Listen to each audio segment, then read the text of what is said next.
SEC 3, senior SECs and so forth. Congratulations. Hiyo tulikuamua hiyo baada ya miaka mingi sana. Some of you have been there for 10 years. DCC, sasa wewe ni DCC na bado uko kwa division. Tunataka kuharakisha usonge. Silete jam na confusion kwa division. What is remaining is posting all of you who have been promoted. Ulikuwa umekaa 13 years. You can see they had been. Alafu pia nyinyi chiefs, wengi wenu muliingia tu, hakuna hata orientation. Muliingia mkakuwa tu chief. Ukiuliza mtu kazi ya chief ni very good.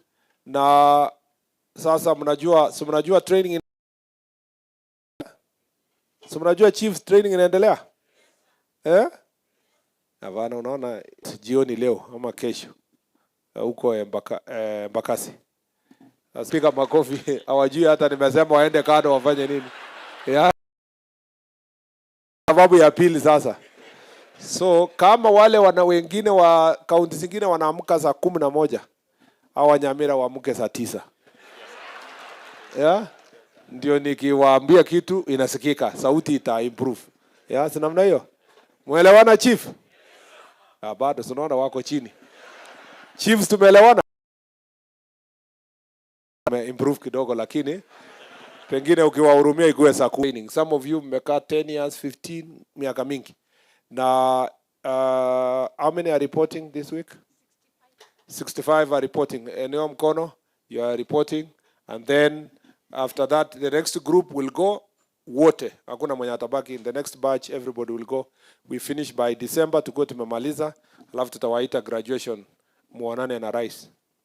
Si namna hiyo? Ama mtaka kukutana na rais? Yeah, so that is what we are organizing for you. And some of you, when you stagnate kwa promotion because of lack of training, sasa after that we will recommend you to public service for promotion.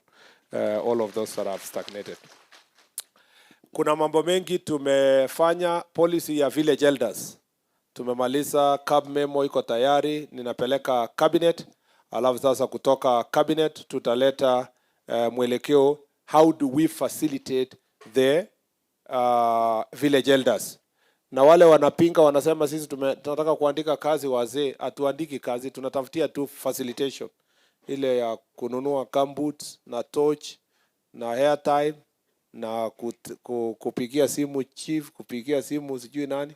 Tunataka kufacilitate our village elders to see how best they can help in the security arrangement as we work together kusonga mbele. Kuna mambo mengine yenye inahusiana na mambo ya sheria, policy ya promotion ya our police officers. Police officers wana stagnate also, even worse. Napata mtu 30 years, 20 something. Na because of Jukwaa La Usalama, IG alitangaza tayari, all the constables who are above 50 years will be promoted automatically. All the corporals who are 15 years kwa the same rank will also be promoted.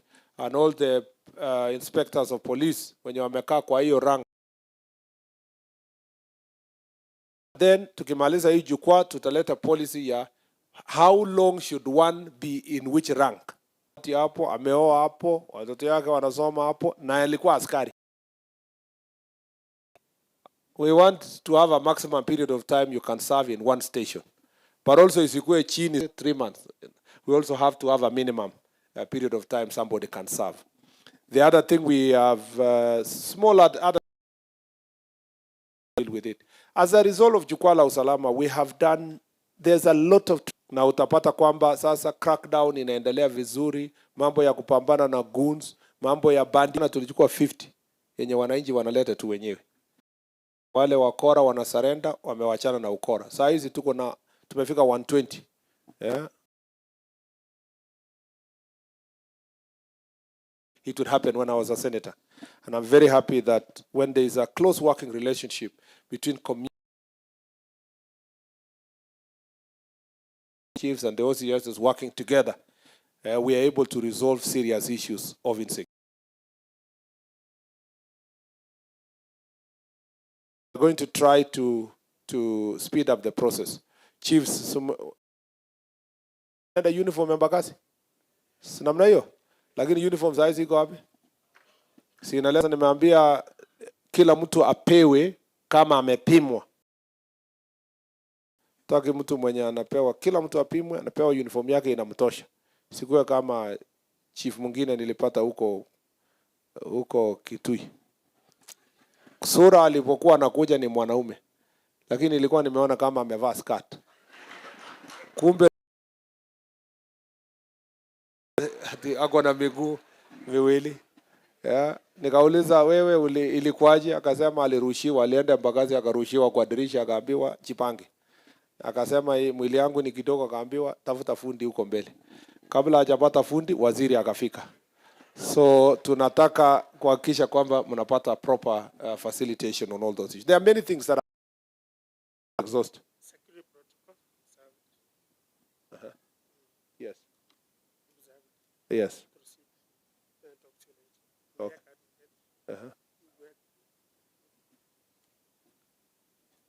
Hiyo sasa ni shida hiyo yenye tulikuwa tunasema, na lazima tusuluhishe sisi wote. Si namna hiyo? Utaningoja kidogo ikimaliza. Tafuta mahali pa kuketi, alafu tuongee baadaye. Yeah. Tafutie kiti somewhere hapa. Hapa kuna space hapo nyuma hapa. Asante sana.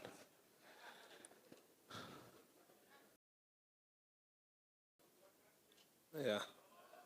Yeah. Very good. Anasalimia stakeholders wake. Kuna mambo wanaelewana. So I just wanted to say that I don't want to say, what was I saying?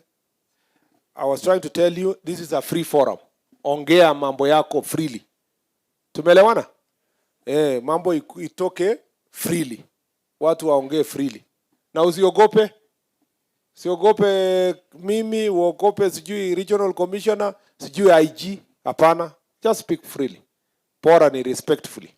Nobody will take action against any person who will speak freely on these issues that we are engaging here. Kwa hivyo waja tufungue forum. Tukimaliza sasa nitasema yenye nilikuwa nayo. Leo ni mimi nasikiza kwanza. Alafu sisi tutamaliza na viongozi wako hapa. Nataka kushukuru sana governor na our leaders who are here. We will close the meeting at the end once we have heard the issues that are raised by wananchi. Proceed, RC. Asante sana. Thank you. Thank you, sir. With your permission, let me invite the Principal Administrative Secretary to introduce the staff from headquarters. Welcome, madam.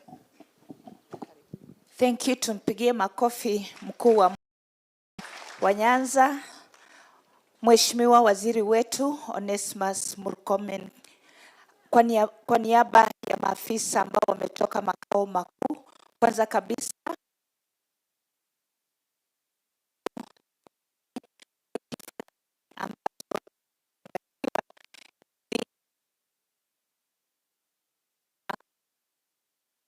mbali.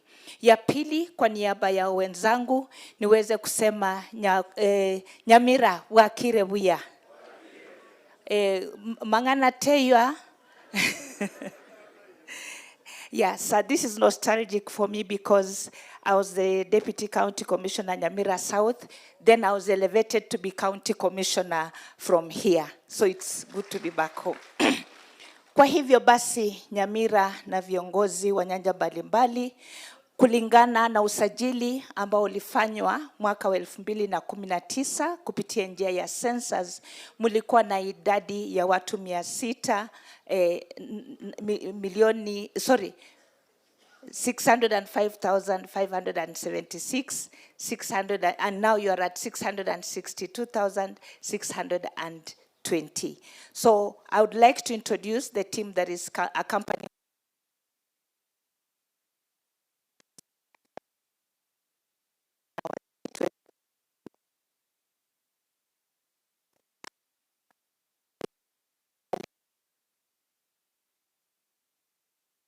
na Legal Affairs Director pale Nakada. Karibu na yeye ni Daktari Orlando. Daktari Orlando ni Director Nakada ambaye anasimamia Public Health and Advocacy. Karibu naye ni Bwana Mwangemi. Bwana Mwangemi ni mkurugenzi ambaye anasimamia usajili wa kitaifa. Karibu naye ni Bwana George Dianga. George Dianga ni Senior Assistant Commissioner General wa Prisons, anawakilisha Commissioner wa Prisons. Na nyuma yake ni Bwana Masai. Bwana Masai yeye ni mkurugenzi katika pia ile department ya usajili.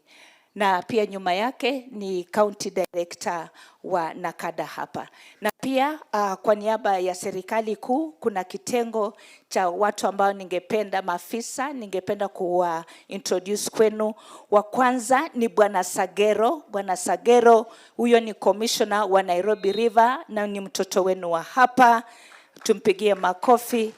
Pia tuko na Commissioner wa IPOA Bwana Mika Onyego. Asante sana. Na pia tuko na Director William Odaje ambaye ni Director wa Sports Kenya. Na mwisho kabisa nawaletea salamu za msichana wenu Madam Rhoda Onyancha, Regional Commissioner Coast Region. Basi kulingana na ile idadi ambayo nilisema hapo awali, serikali kuu ilionelea vyema iweze kubuni eneo za kuweza kupeana huduma za kitaifa vifuatavyo. Muko na sub-counties 5, muko na tarafa ama divisions 16, muko na lokesheni 53 na muko na sub-lokesheni 128. Na jukumu la serikali kuu kupitia ya wizara yetu ni kuhakikisha kwamba kwanza kabisa tunaleta huduma ya kitaifa karibu na nyinyi. Ya pili ni kuhakikisha kwamba idadi ambayo inapata hii huduma ni ile ambayo ni ya uwezo mwema, ili tusiwe na afisa mmoja akihudumia watu wengi. Na ya muhimu kabisa ni kutekeleza takwa ya katiba yetu, kuhakikisha kwamba tunahusisha kila mwananchi. Lakini jambo ambalo ni muhimu, na naona viongozi wako hapa ambao mliteua, ni kuhakikisha kwamba tunajenga maofisi ya maafisa wetu ili waweze kupeana huduma kwa mazingira iliyo bora. Na hivyo basi kulingana na pendekezo yenu tuliweza kuchapa kirasmi katika gazeti ya serikali Kenya Gazette. Tuko na divisheni 2, tuko na lokesheni 23 na tuko na sublokesheni 47 ambazo tayari zimechapwa kirasmi lakini hazijazinduliwa. Kwa kimombo tunasema gazetted but not operationalized administrative unit. Kidogo kwa upande wa mazingira ni jukumu letu kama serikali ama kupitia kwa National Government Administration tuangazie functions nyingi, lakini mojawapo kwa upandaji wa miti tuliwapatia lengo ya kwamba mpande miti takriban 465,000, lakini hadi sasa tunashukuru mumepanda miti 578,213. Basi nikimalizia kwa niaba ya hawa wenzangu, kwanza kabisa mnajua kwamba waziri pamoja na katibu wakuu wameweza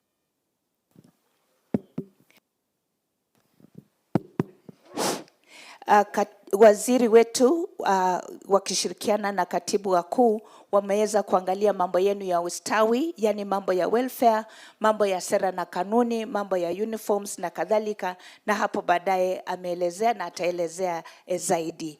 Letu tu kwa niaba ya wenzangu ni kusema ya kwamba to whom much is given, much is expected. And failing to plan is planning to fail. Position yourself, be a good linkage between the community, other agencies and the government. Have a good knowledge of your area of jurisdiction and ensure that you prioritize service delivery. So we assure you of the continued support of our principal secretaries and our cabinet secretaries, and we wish you all the best in your undertakings. Thank you very much. Thank you so much, my sister. Now, sir, we are going to get into another agenda of the day. I want to invite officers to give us the views, and I would like to call upon Mr. Robert Maugo to start. And as you have been asked by the CS, please be free and express your opinions without any fear. Welcome. But also remember to be brief and to the point. Morning, sir. Thank you so much, madam, for giving me this chance to air some views concerning ourselves. And welcome, sir, to Nyamira County. I don't have much to say, but to thank you, sir, because I'm one of the beneficiaries of Jukwaa La Usalama. Recently, I was at APTC Embakasi. I have 4 points only. Number one, chiefs and assistant chiefs, they're requesting also to be guided on how they can benefit from affordable housing.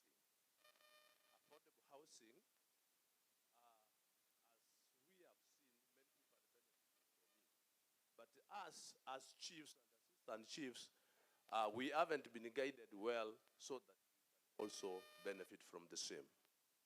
Number two, some chiefs and assistant chiefs don't have government offices. As the representatives of the government or the office of the president, many of us work from rented offices. Some of them don't look good. That even if you come and then you want to come and visit me in my office, sometimes I fear taking my boss to come and see where I'm working from. So our request as chiefs and assistant chiefs is that let the government consider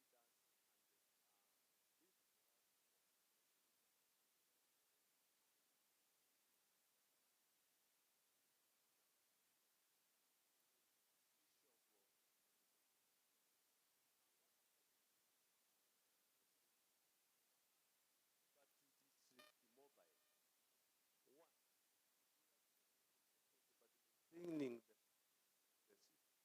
the type of motorcycles which you are given, really very, and then because so we are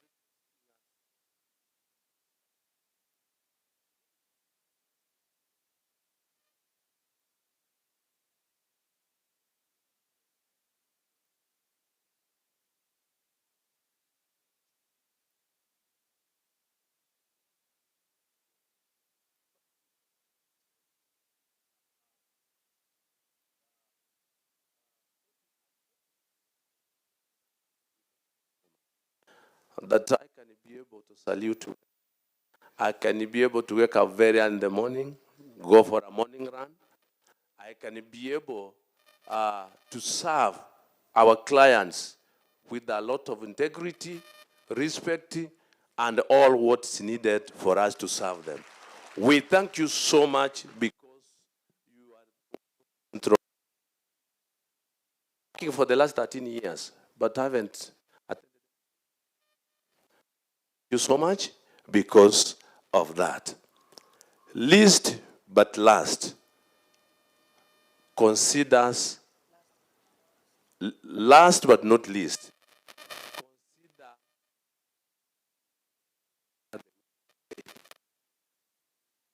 let's look representable, even pocket-wise. Because we cut across all state departments. Planting trees, we are there. IDs, we are there. Registration of persons, we are there. So our request is consider our pockets. Thank you so much for this chance. Thank you so much. Sir, I want to take responsibility as the senior most ngao in the region that I will undertake to train all the officers on how to acquire affordable housing. I'm surprised that assistant chiefs do not know how to acquire one, meaning then they cannot even explain the same to the members of the public. So I take that responsibility, sir. Next is Roslyn Osebe. Roslyn.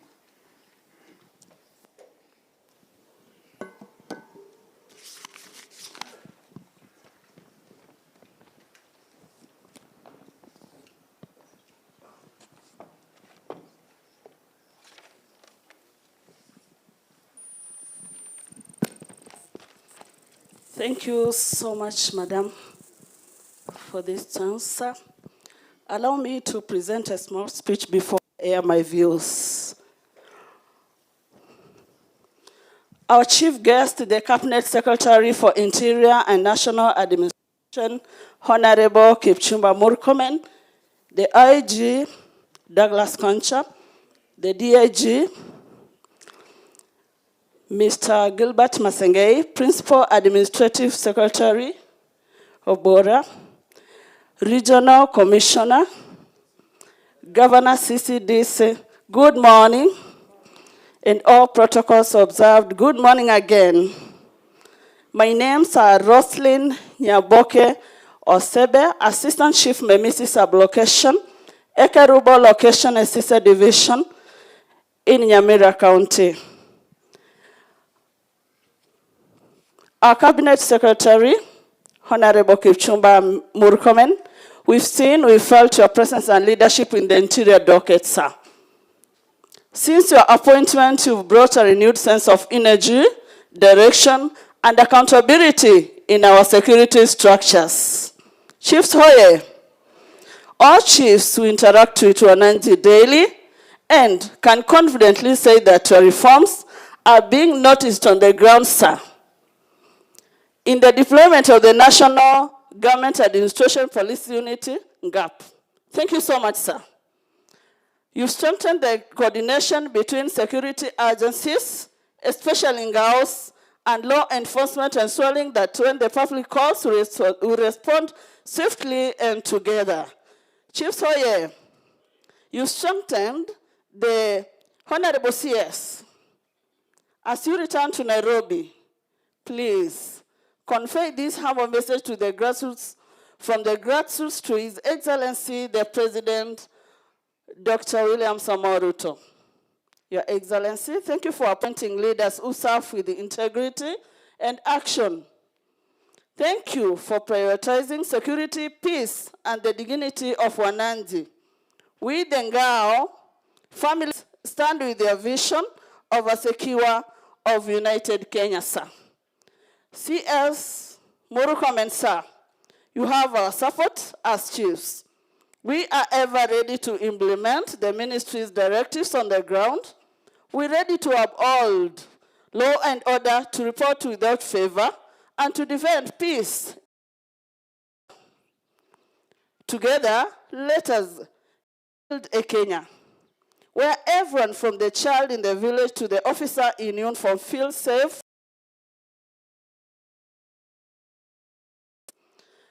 Allow me, sir, to air. First point, some rivers very large, and the population has increased. We request for the subdivision of the same food service delivery. Chief Soye, that Madam Obora has mentioned, they already operationalized. Chief Soye, sir, in our county, Nyamira, the sub-county we hail from, Borabu, we are grappling with raising cases of stock theft. These stolen animals, sir, they are being driven into a neighboring county, Bomet, and hidden inside a forest called Kipsingei. Kipsingei. In fact, the haven for these criminals. Sir, we humbly request that you look into the status of this forest and take a decisive action, sir, to neutralize its use by criminals. And in addition, we appeal for the establishment of a police post and EFICAM in the area to enhance security surveillance, data stock theft, and restore confidence among our people. Kindly, sir, take that one into consideration. Kipsingei for have been stolen, they're being hidden there. Some are taken to markets like Kapkatet. Anapelekwa kotini, prosecutor anaandika that shit. End of the day, anasema hakuna evidence. Widow huko nyumbani analia na watoto wake. Saa, siku hizi, sisi chiefs and the security officers, tumekuwa nje, wamama tumekuwa sasa kama umbu. Sisi tuko nje, na wamama wako huko ndani. Hata watoto hatuna. Kuna watoto wa kutosha kweli? Yeah, because most of the time, our men are outside there wakilindana na hii mifugo.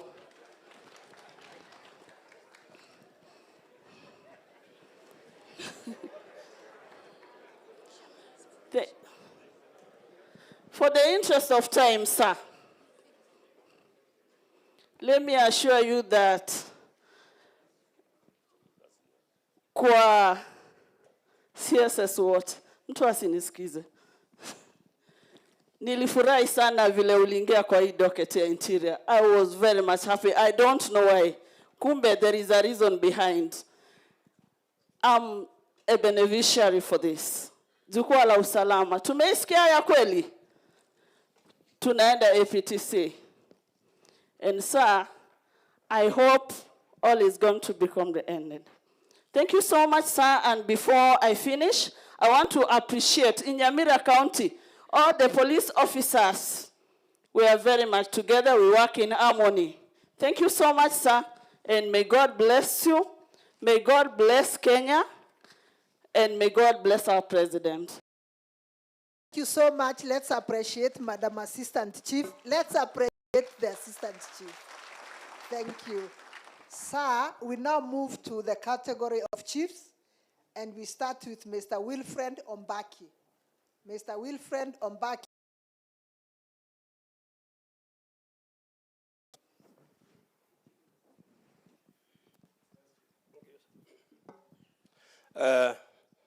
Our CS, our governor, and all protocols observed. Kwa majina, mimi ni Senior Chief 1, Wilfred Ombaki, and in extension, I'm the chairman, Chiefs Welfare, Nyamira County. First of all, naanza na kukaribisha Bwana CS Nyamira, karibu, jisikie nyumbani. Sitaki kurudia yale wenzangu wameongea. Kazi ya security hapa Nyamira vile tunafanya, tunashirikiana wetu, lakini kuna changamoto ningetaka kukuambia. Moja, tukifanya kazi tumefikisha kotini, alafu tunaambiwa hiyo changa inaenda kama chukua muda, na yule mwenye alikamata tukaleta hapa kotini, tunarudi na yeye nyumbani. Kwa hivyo changamoto saa kutoka kwa judicial tunachanga na unaona ni changa, lakini ukifika kotini unaambiwa chemistry na ile muda inachukua huko. Saa hiyo inatufunja moyo mpaka Kwa hivyo saa hapo tusaidie kutoka upande wa judiciary. Jambo kazi, wengine wanaumia kwa kazi, na wakichasa ile compensation juu inachukua muda. Hii tunashukuru serikali kwa kutupatia chief iangaliwe, angalau iongeze. Jambo lingine, kuna officers inachukua hata mwaka moja officer pata msahara, sio sasa ataenda aanze kutafuta ile kitu kidogo. Sasa hiyo saa ofisa akiajiriwa kazi isichukue muda mrefu mpaka mwaka mzima na zaidi bila kupata msahara, hiyo sasa inaleta shida. Jambo lingine ni hawa maofisa wamekaa hapa, chiefs and assistant chiefs. Kwa maofisa yetu zamani tulikuwa na makarani. Siku hizi hatuna karani, iko mambo mengi tunahitaji kufanya kwa file. Kwa hivyo saa tungeomba machifu na sisi tupatiwe makarani kwa ofisi yetu ndio watusaidie kazi yetu. Kwa hivyo karibu na mwisho hapa mashinani saa sisi ndio tunashirikia serikali, tunashikilia kabisa serikali yetu tukufu. Tunakuomba ikiwezekana hata sisi tuko na salamu, tunataka kusaidia rais, kusalimia rais huko State House. Ikiwezekana hata hawa machifu wakae na mzee huko State House na sisi tucheke na yeye kidogo, si nyama na hiyo. Kwa hivyo sina mengi ya kuongea. Unajua siku hizi chief sisi tumekuwa digital. Ile mambo yote umepita kila county, mengi yameongea huko nayo. Kwa hivyo saa tunakuomba wewe ndio mtetezi wetu, utatutetea huko na sisi hapa kazi chini. Hawa wase na kina mama wamekaa hapa watafanya kazi. Nyamna hiyo. Thank you, sir. God bless you. Thank you very much. Let's appreciate Chief. So next is Madam Margaret Ogama. Margaret, karibu. Please let's clap for her as she comes. Morning, sir. In front of you, sir, is Senior Chief. Kiangoso location, Manga Sub-County. I'm here on behalf. Sir, I want to appreciate you for the uniforms. I think you could have met some people here. Okay. And our request is available continuously. They should be in the county each and every. Number two, we want to appreciate for our seniors, Madam Regional Commissioner. Thank you because she's an able lady and she has done good. Two, I want to present the following from the chiefs. Sir, our scheme of service is a question to us because some of us here have worked for more than 3 years without moving the next job group. Kindly consider us on that. Otherwise, if we can't move, the morale is always killed. But sis tunachipea moyo. Number two on the same, we get worried. Some of us move to the PA. Somebody is at job group L as a chief, the assistant chief is at job group K, and there is nowhere he can move to after 3 years. Kindly consider that so that we move to the next job group. Number three on the same, sir, we just get it in other areas. Wengine wanapata hardship allowance, maybe on some reasons. Even in Nyamira, we have reasons that we should be getting an hardship allowance, but we kindly request if it can be an extraneous allowance for all of us. Nyamira watu ni wengi. Nyamira, we are working 24 hours. Hata mama akitaka kuzaa mtoto usiku, unasikia chief amuka utafutie gari ya serikali ipeleke huyu mama wapi kuzaa mtoto. Ng'ombe ikiibwa vile mwenzangu alisema hapa, ni chief anafanya nini? Anaamusha. So kindly we request for an extraneous allowance because previously in the previous government that we have had, we had an AIE coming in and we had the administrative units. So kindly for this one, we request you through your EPO office, we get the extraneous allowance. Also, in this scheme of service, once if my EPO RC here will move to another level, automatically it will be an account commissioner moving in. If the DCC, if the account commissioner moves out, the DCC. If it is the DCC, the ACC to come in. And when it becomes the graduate chiefs, they float somewhere there. So consider them so that they can move to another level. Even the teachers, even our security officers who are here, we always be in the same class at the same time. But here, Kitoka anakuwa inspector. Finally, sir, Nyamira has never had a principal chief since 2017. Kindly consider that one. And let us have the assistant chiefs moving in to the position of a chief once a chief maybe retires or moves to another position. Finally, sir, I want to say we have done well, as Madam Befri said, the Principal Administrative Secretary, in the Climate Action Plan.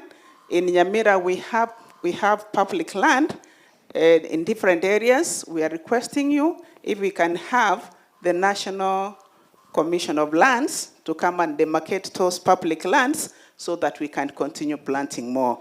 Others, send our greetings to our epoch president, Excellency, and as my colleague said, we are in the support of the government each and every at a time. Thank you and God bless you. Thank you so much. Let's appreciate her. So now we move to the next category, sir, and I would like to invite the Assistant County Commissioners, and we start with Biegon Wilberforce.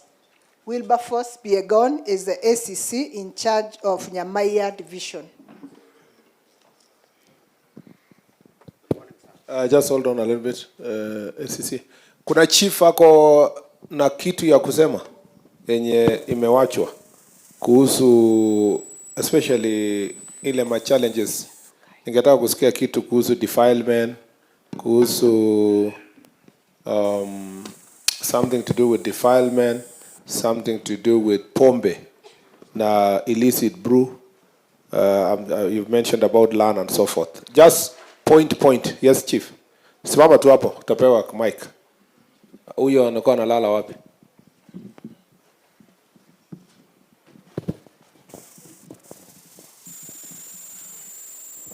Thank you, sir. I'm Senior Chief Momanyi Livingston, Chief West Magrang location. My concern, one, we have some quacks here in Nyamira. They call themselves a Nakata team. To my surprise today, I'm not seeing them here. Two, when we take Pusa to court, they say it is not it is not something to be charged. And this is the place where Janga is brewed from. Thank you, sir.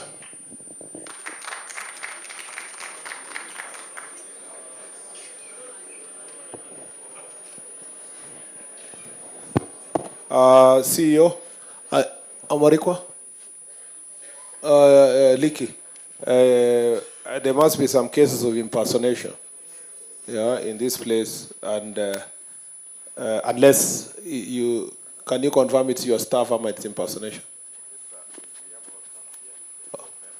Hawa wawili ni hawa ama wengine? Sio hawa? So ni quacks ukweli. Sawa, asanteni.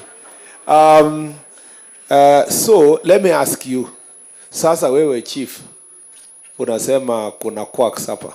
OCS wako ni nani? Who is your OCS? OCS alishakwambia ameripoti? Ni mgeni he reported yesterday. So your OCS reported yesterday. So enda mwambie OCS because na muarrest. So tuongee kama ashafungwa ama ako kwa kesi, ukuje uniambie ni kama aliachiliwa. Lakini sio ati kabla haijashikwa. Any other chief or assistant chief? Yes. Just point. Oh, there was someone on this side, sorry.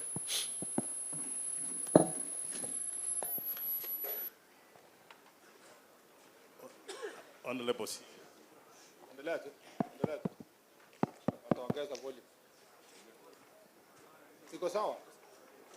Let him proceed, it's okay.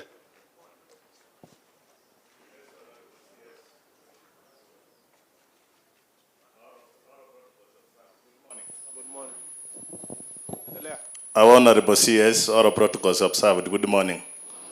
I'm Peter Ndirangu Nyandega, Chief Kela Location. I raised on a few points that have not been raised. The first issue that I could wish to raise is about the chiefs who have been promoted recently, who have worked for a whole 1 year and they have not yet received appointment letters.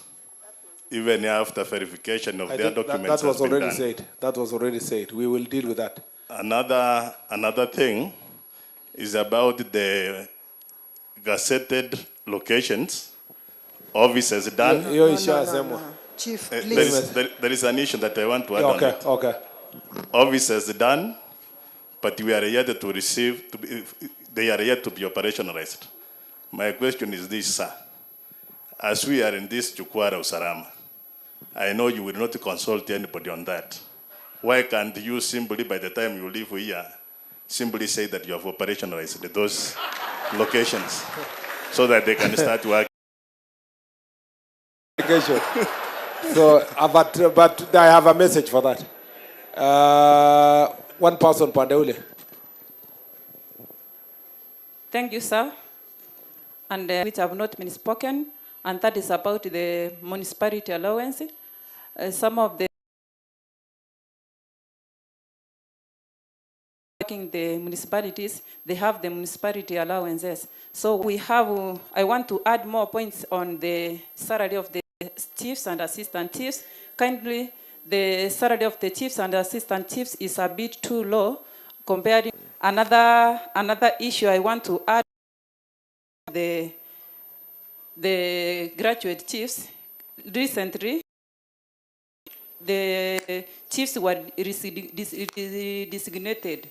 Majority of them were sourced from outside, which left the chiefs who were qualified, maybe who had acquired a degree, not to get the chance. Kindly, we are asking, if the next chance is going to happen, kindly give more chances to chiefs so that the career progression can be felt at the ground. Another challenging point is about the it's who are okay. Graduating, how do we balance? So we are accepting that, Yeah. but in the scheme of service for chiefs and I assistant understand. chiefs I was is just there. trying to raise to you that there is a balance between giving jobs to new graduates and also promoting It's the only chiefs. like Yeah. now, the other time, there were 679 people who were employed.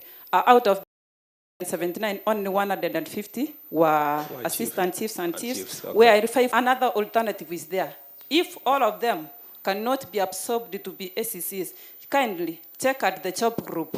If That there is somebody has got a degree Yeah. or has a diploma, You just improve the job let group. that person be That is true. given a job group that equivalent to what he's having. I agree. Thank you, sir. Thank you. That's a good point. I think tuachie hapo.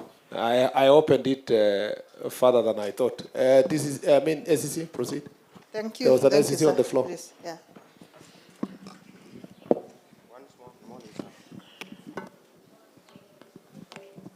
Honorable Cabinet Secretary, distinguished guests, colleagues, ladies and gentlemen, I wish to take this opportunity to sincerely thank you for your continued commitment to the strengthening of administration and governance in our country. It is through your leadership that the administrators across the nation remain motivated to serve diligently, even in the face of numerous challenges.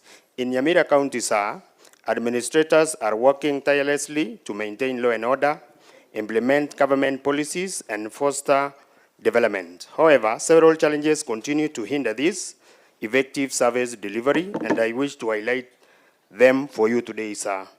One, in regards to SECs, particularly promotion and career progression, many officers have stagnated, but we thank you for the swift action that you undertaken to promote them in mass.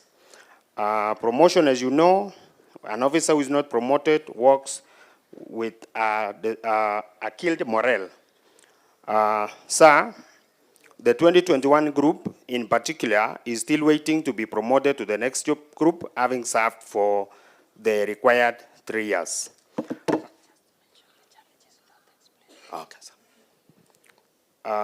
Sir, my next point, sir, is provision of airtime and communication support to those SECs who are serving at headquarters, ambayo imeitwa Shamba la Mawe. Point number 3, sir, and the last one, is furnishing and construction of offices to fit the status of the office of the President, sir. Thank you, sir. Let's appreciate the SEC. That was good. And straight to the point. Sir, next is Madam Omolo, who is SEC Kashuba Division.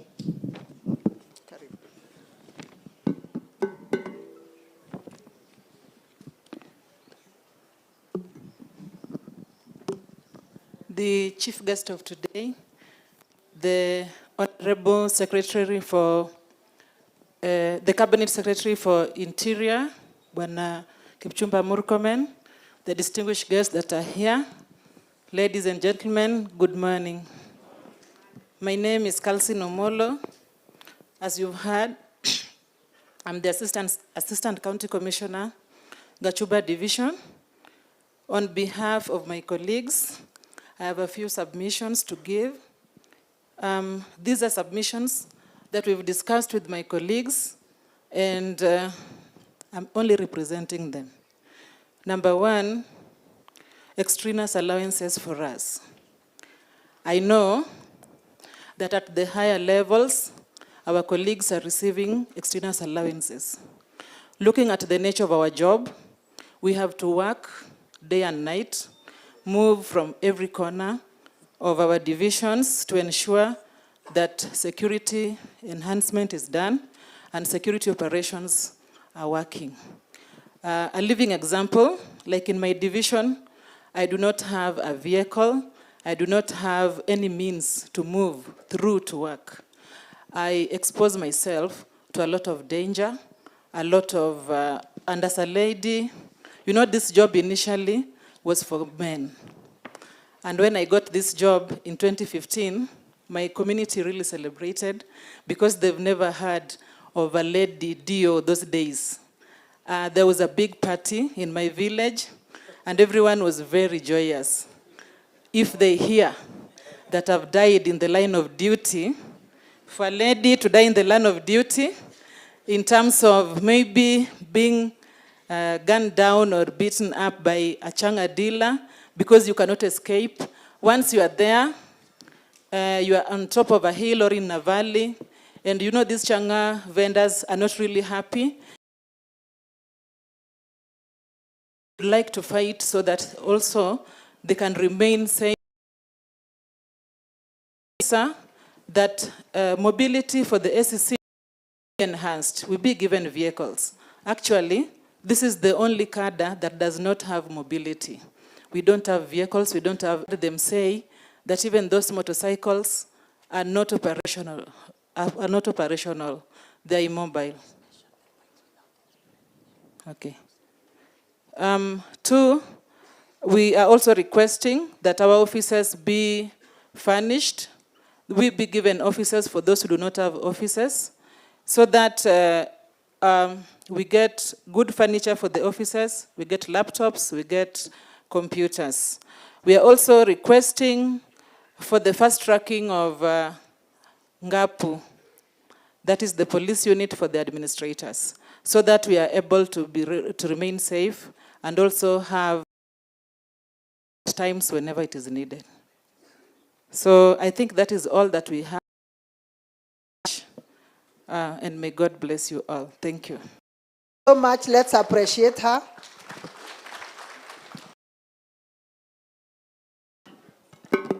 We invite SSP Evans Owar, the OCPD Borabu, to represent all the other officers. Karibu. OCPD. Oh, sorry. Okay.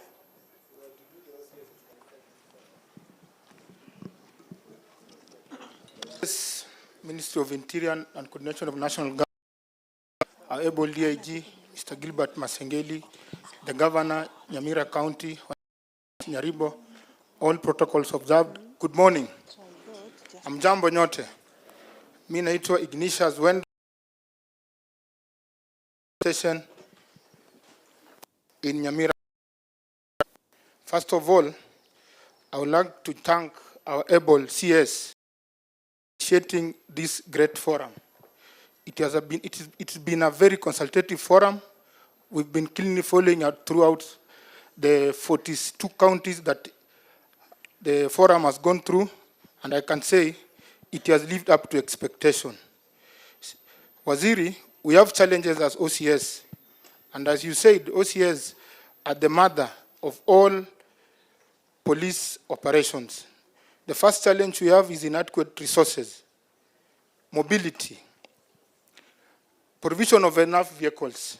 especially Land Cruisers, because of the terrain. We will prefer these vehicles to be fast-tracked to help in the efficient delivery of service. Secondly, fuel.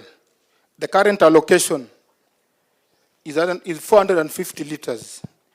We are requesting it to be upgraded to 600 liters to ensure smooth operations throughout the month. AIE allocation.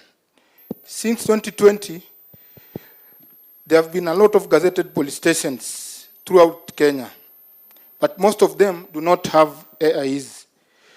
We urge your good office, through the office of the IG, to fast-track these allocations.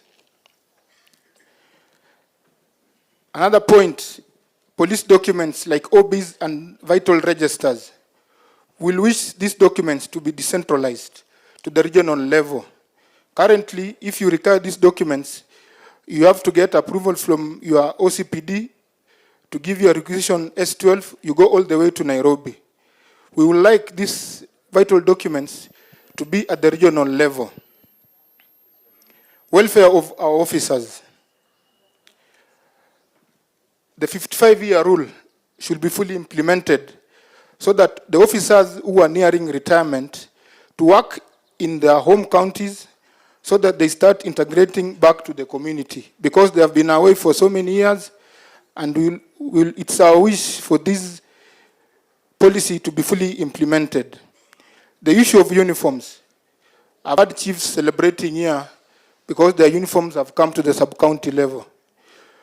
We ask our able CS if these uniforms can be decentralized to the regional level. The military is currently employing tailors. We also have to employ tailors in our police department so that we have tailors across all the regions. Crackdown on illicit brews. One chief has raised an issue concerning the court process. Currently in Nyamira, especially in Nyamira South, where is the quarters where we take our suspects. For you to take a suspect in court, you have to have a government chemist report. So we are forced to release these people on cash bail. And this creates a problem with our fellow Ngao officers. So we want to work harmoniously, where that let a suspect take a plea. If he refuses that he's not the one who was found with Changa, then let the Changa be taken to government chemistry. Yeah, because in other parts of the country, especially where I come from, I remember Wazirio in Kakamega the other time, and you said there is a problem of Changa there. I see, well, I've worked, people are taken to court. Fast track it. Akikata, wacha hiyo report ipeleke Changa ipeleke government chemistry. Akikubali afunikwe. So we like you engage these people to take plea immediately, because we don't want to rub shoulders with our chiefs. Our chiefs are doing a very perfect job. Most of them are very adorable. So when they arrest suspect, they bring them at the station. Every mfungwa akona haki yake kikatiba. Every arrested person has a right to bail. Mimi nikiachilia huyu mtu na cash bail hapo, maybe chief anaona huyu CS amefinyiwa kitu. Na hajanifinyia ama hatujafinyiwa. Huyu mtu lazima DPP anakuambia boss, sheria ni hivi. So mimi naachilia mtu kwa cash bail, mimi napeleka hii mtu hiyo Changa ni Kisumu. Ikirudi after 5 days ukienda kutafuta huyo mtu ameingia mitini. So waziri look at that matter very seriously.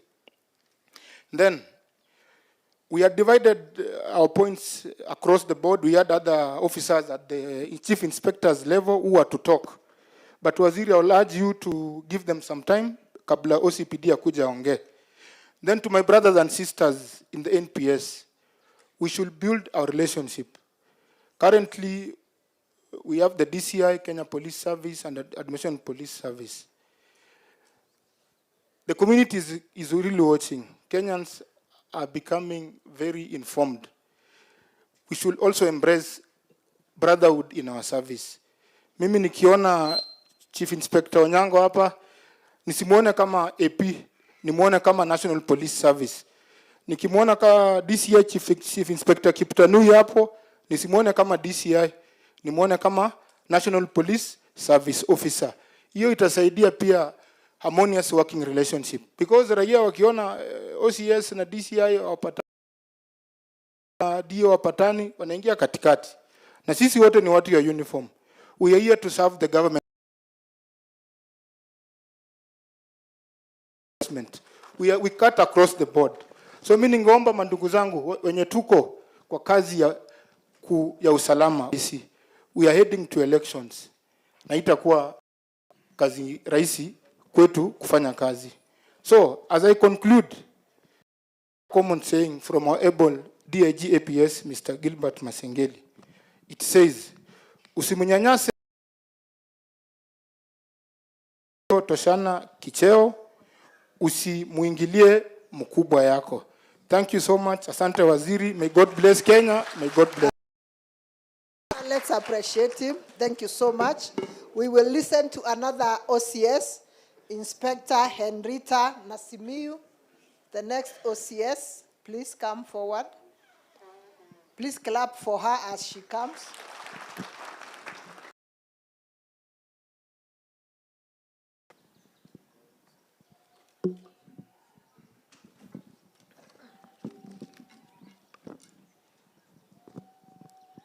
Honorable Kipchumba Murkomen, the CS, Ministry of Interior and National Administration.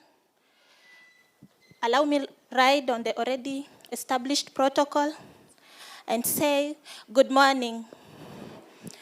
Welcome all our visitors to Nyamira County. Sir, have a few issues I would like to raise. One is stagnation in rank for our officers. Sir, we applaud and appreciate the effort you've made in ensuring that our officers do not lag behind in ranks, especially the recent efforts to ensure our constables of 50 years and above have been raised to the next rank. Also, sir,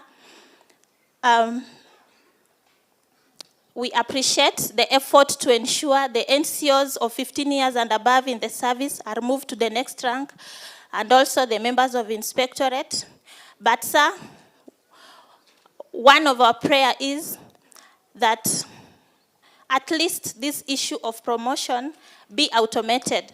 That if an officer does not have an issue with the disciplinary record, let it be as per the SSO, that an officer is promoted automatically after 3 years, or a year, or a few years be set, so that this officer does not lag behind in ranks, because this demotivates officers, and also they lose morale in performing their duties when their peers are rising in ranks and them they are there just lagging behind. Sir, also we pray that when officers are promoted to the next rank, let them undergo the promotional trainings for them to efficiently deliver and handle responsibilities of their rank. Sir, next I'll be talking about the transfers. We humble request that the transfers being made be done at the last quarter of the year, because our officers have families and some of them even pay fees for full year. So when you disrupt this officer at the middle of the year and has paid fees, some of them, the children are under medication, it usually disrupts them and demoralizes them. So let it be that transfers are there to ensure efficiency of the officers, and also let them not be political nor disciplinary. Let them be there to ensure there is efficiency. Also, transfers to operational areas. Sir, some officers served in operational areas that transferred to non-operational areas. Then the next transfer again is to operational areas. This totally demotivates that officer. And even when he or she goes there, she won't perform the duties as specified. Also, there are some officers who stay in a station for 1 month, 3 months, another transfer has been made. So you don't expect this officer to go and dutifully perform the duties assigned. Let them stay there for at least 3 years or 1 year unless there is a disciplinary issue with this officer. And I'll also be talking about the uniform, though it had been dealt with by my colleague before. For the uniforms, sir, I've just heard for the chiefs that now they're taking their uniforms at the sub-county level. For the police officers, the quartermaster, it's at the headquarters. So if it can be like the police of the Ngao, let it be also be done at the sub-county level or at the county level. This also reduces the costs, the transport costs, going for the uniforms at the headquarters, at the region, at the county. It's that expensive. And also we are requesting, sir, that if we procure this material, let it be of the best quality. This material fades very easily, especially this blue one. One wash, it's done.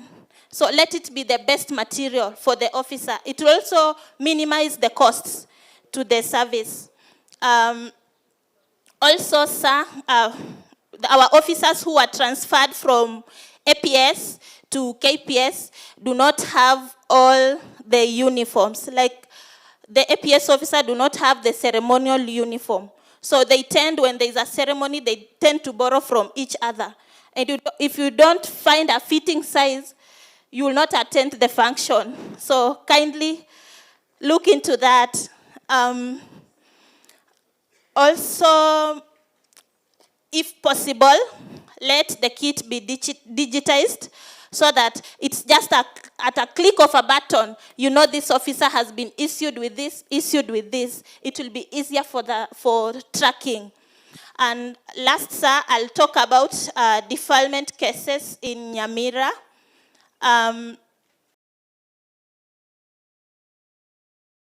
One of it is late reporting by complainants.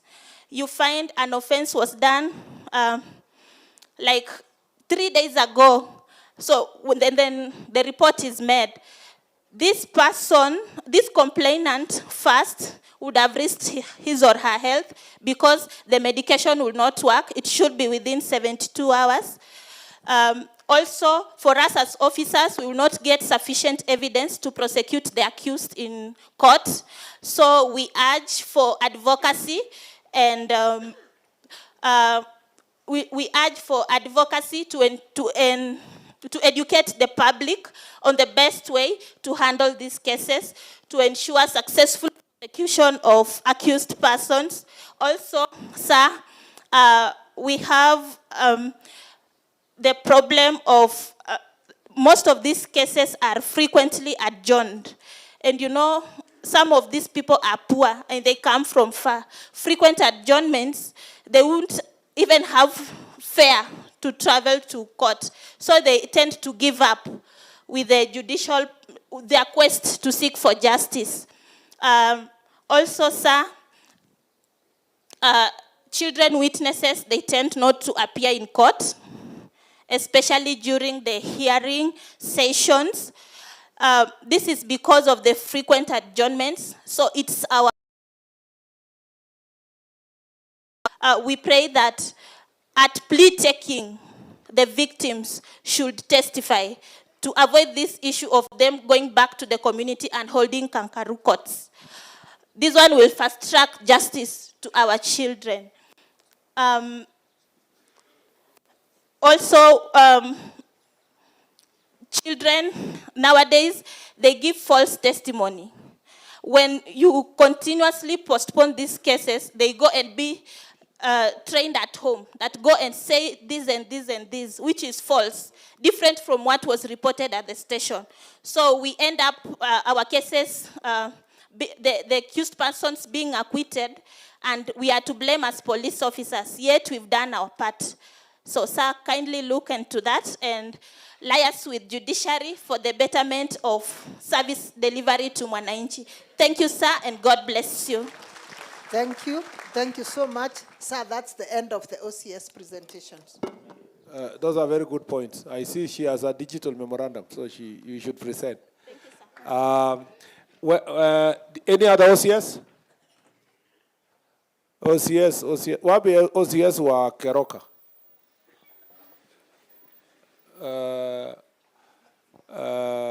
Hebu sema kitu kuhusu pombe.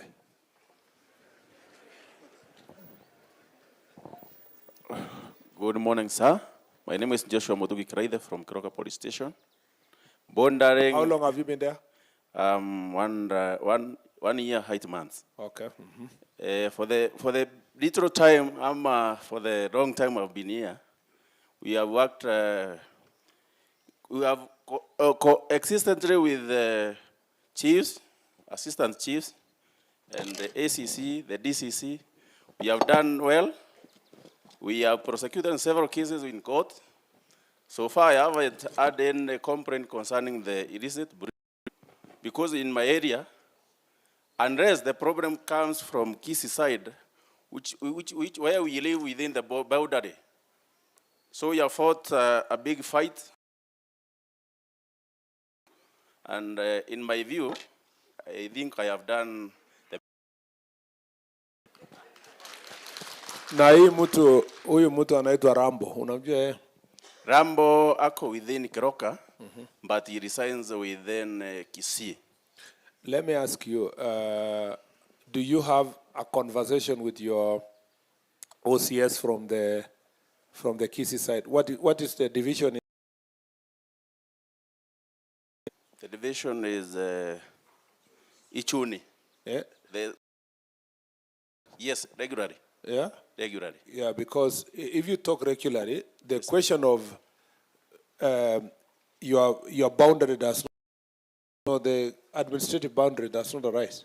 There is an issue of political interference. I know that. I know that. Even we have an issue of boundary within the town. Yeah. The town, mainly, the issue is the town. The collection of revenue, that brings another issue, a political issue. Hiyo ni sawa, governor is handling with his Yes. colleague on the other side. Hiyo ni tofauti. Yes, sir. But kwa crime too. Crime wiko, but we are doing the best. Like yesterday, with my deputy, we had a crackdown within that area. Yeah. The Kisii area. Yeah. We arrested several people, but Rambo came and akaanzia kuchochea the wananchi. Na tukavindi by jioni, ilikuwa saa moja tukaachana nayo. Even I communicated with my OCPD, akaniambia bora askari asumizwe, just retreat. Yeah. Tukaachana nayo. They incite people to attack the police. Yes. Hata walidraw. Okay. Tukaarrest, wala tuliarrest, ikabidi tumekosa exhibit, tukabidi tuachane nao. Yeah, okay. Lakini saa for Keroka police station can be allowed to get into that area deeper. Ni Keroka mali natajwa Keroka, polisi wa Keroka police station wapewe powers ya kureni in that area. Hiyo area itakuwa safi. So ningeomba, because you know, yes, sir, everybody is the consumer. It doesn't matter whether he's in Nyamira or in Kisii. Yet they're hiding to avoid accountability. Yes, sir. How can a brewer determine which police officer will arrest him? Sir, we have a problem there. In Kenya. Kenya, we have problem with boundaries. Around boundaries, we have problem. No, but I'm saying, yes, sir, how can the brewer himself determine, tell a police officer of Kenya that you can't arrest me because I'm on this side? Let me ask you, OCS. Yes, sir. If today you are going home, you are going to Nairobi. Yes, sir. And somewhere in Sotik, you witness a crime, can you arrest someone? I can. Yeah, so how can something you see next door, how can he be the one dictating to you? The problem of sir is political assistance. Yeah. If we get political support, yeah, we are going to do it. Why are you saying political? Yes, why sir. don't you say, yes, sir, the problem is your boss? No. I think it is politicians, sir. Is your boss a problem? No. So if you are not going to face disciplinary action, yes, sir, yeah, at a higher level, or is not interfering, so where we gonna story gani na mtu politician? Sir, from today, yeah, na kuhakikishia we will do it. Yeah. Yes, sir. Wewe uko na sio hata huyo political interference, we arrest the politician. Why would that be an excuse? There was a time to arrest na MCA akaanzia kuuliza, how comes you came to my area? You arrest the MCA? What's wrong with you? Yes, sir. Yeah. Is there someone you cannot arrest in Kenya? No, sir. Yeah, so even if I commit an offense, see, you can arrest me. Yes, sir. Yeah, so there is. So how is an MCA an excuse that he was saying? You what? Sometimes I've had the police. Nataka yo pombe ishe. Yes, sir. On both sides. Yes, sir. DIG will call the OCS on the other side. Yes, sir. You must meet at Yes, that place and you do a crackdown. Yes, sir. There are no special people in Kenya that cannot be held into account. I told them yesterday that. Yeah, boss. No, stop telling them, do it. Yes, sir. Thank sir. you. Where is the OCS upper? In town. Oh, is the new guy? Yeah, so you know what to do.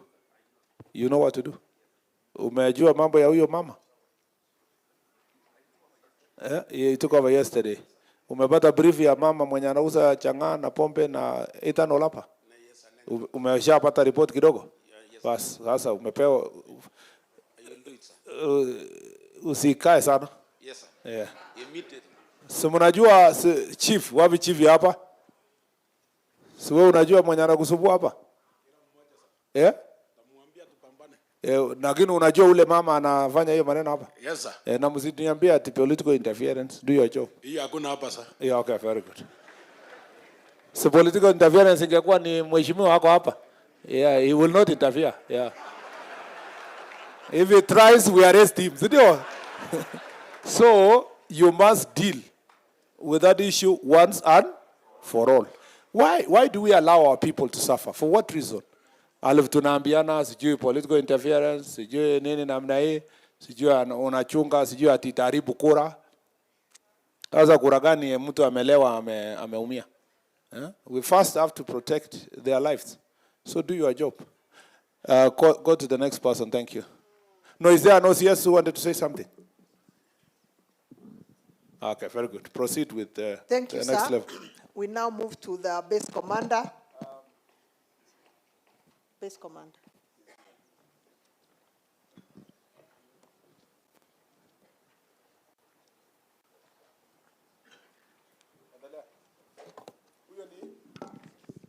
Base commander, sir. Honorable Kipchumba Murkomen, CS Interior, DIG APS, Mr. Gilbert Mtiambai, Engeli, sorry for that, sir.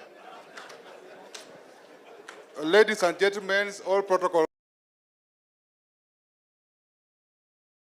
I have 3 issues concerning traffic operations. Number 1 is road traffic accidents investigations.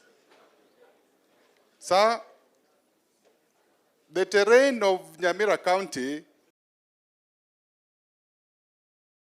here experience lots of rains, and majority of the roads do not have guardrails. They do not have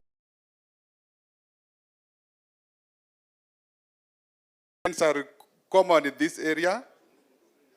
The motor vehicle drivers will not be able to use the roads well, and especially in corners where the guardrails are not installed. This one makes this one causes accidents.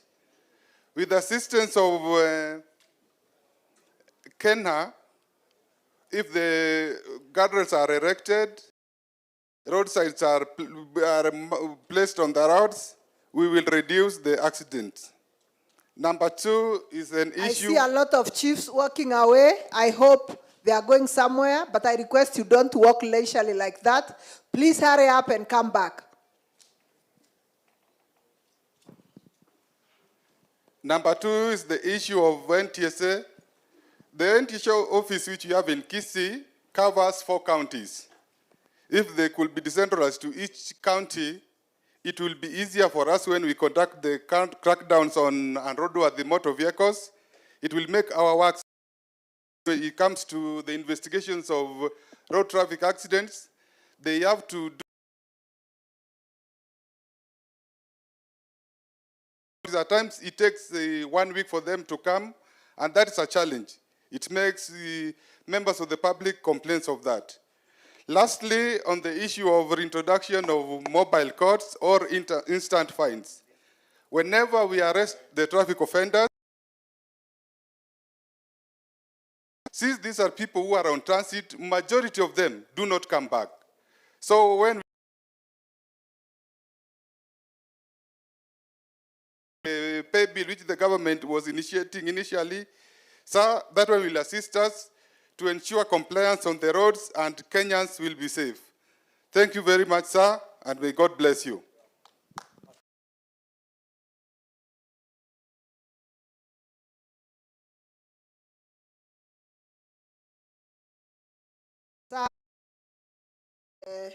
Formed up unit of us2, and Chief Inspector Sibena will represent us2. Karibu.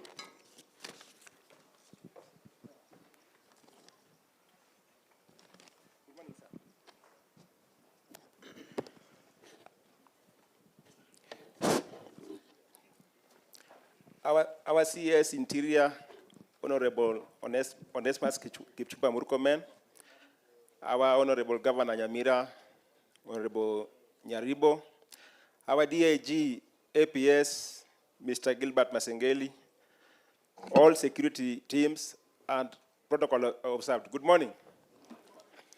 Sir, I'm Chief Inspector Sibena Baru, the current in charge anti-stock theft unit in Nyamira.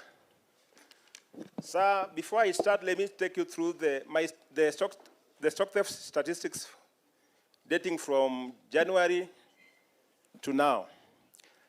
I have 48 reported cases of stolen animals since January up to now, and I've recovered 39.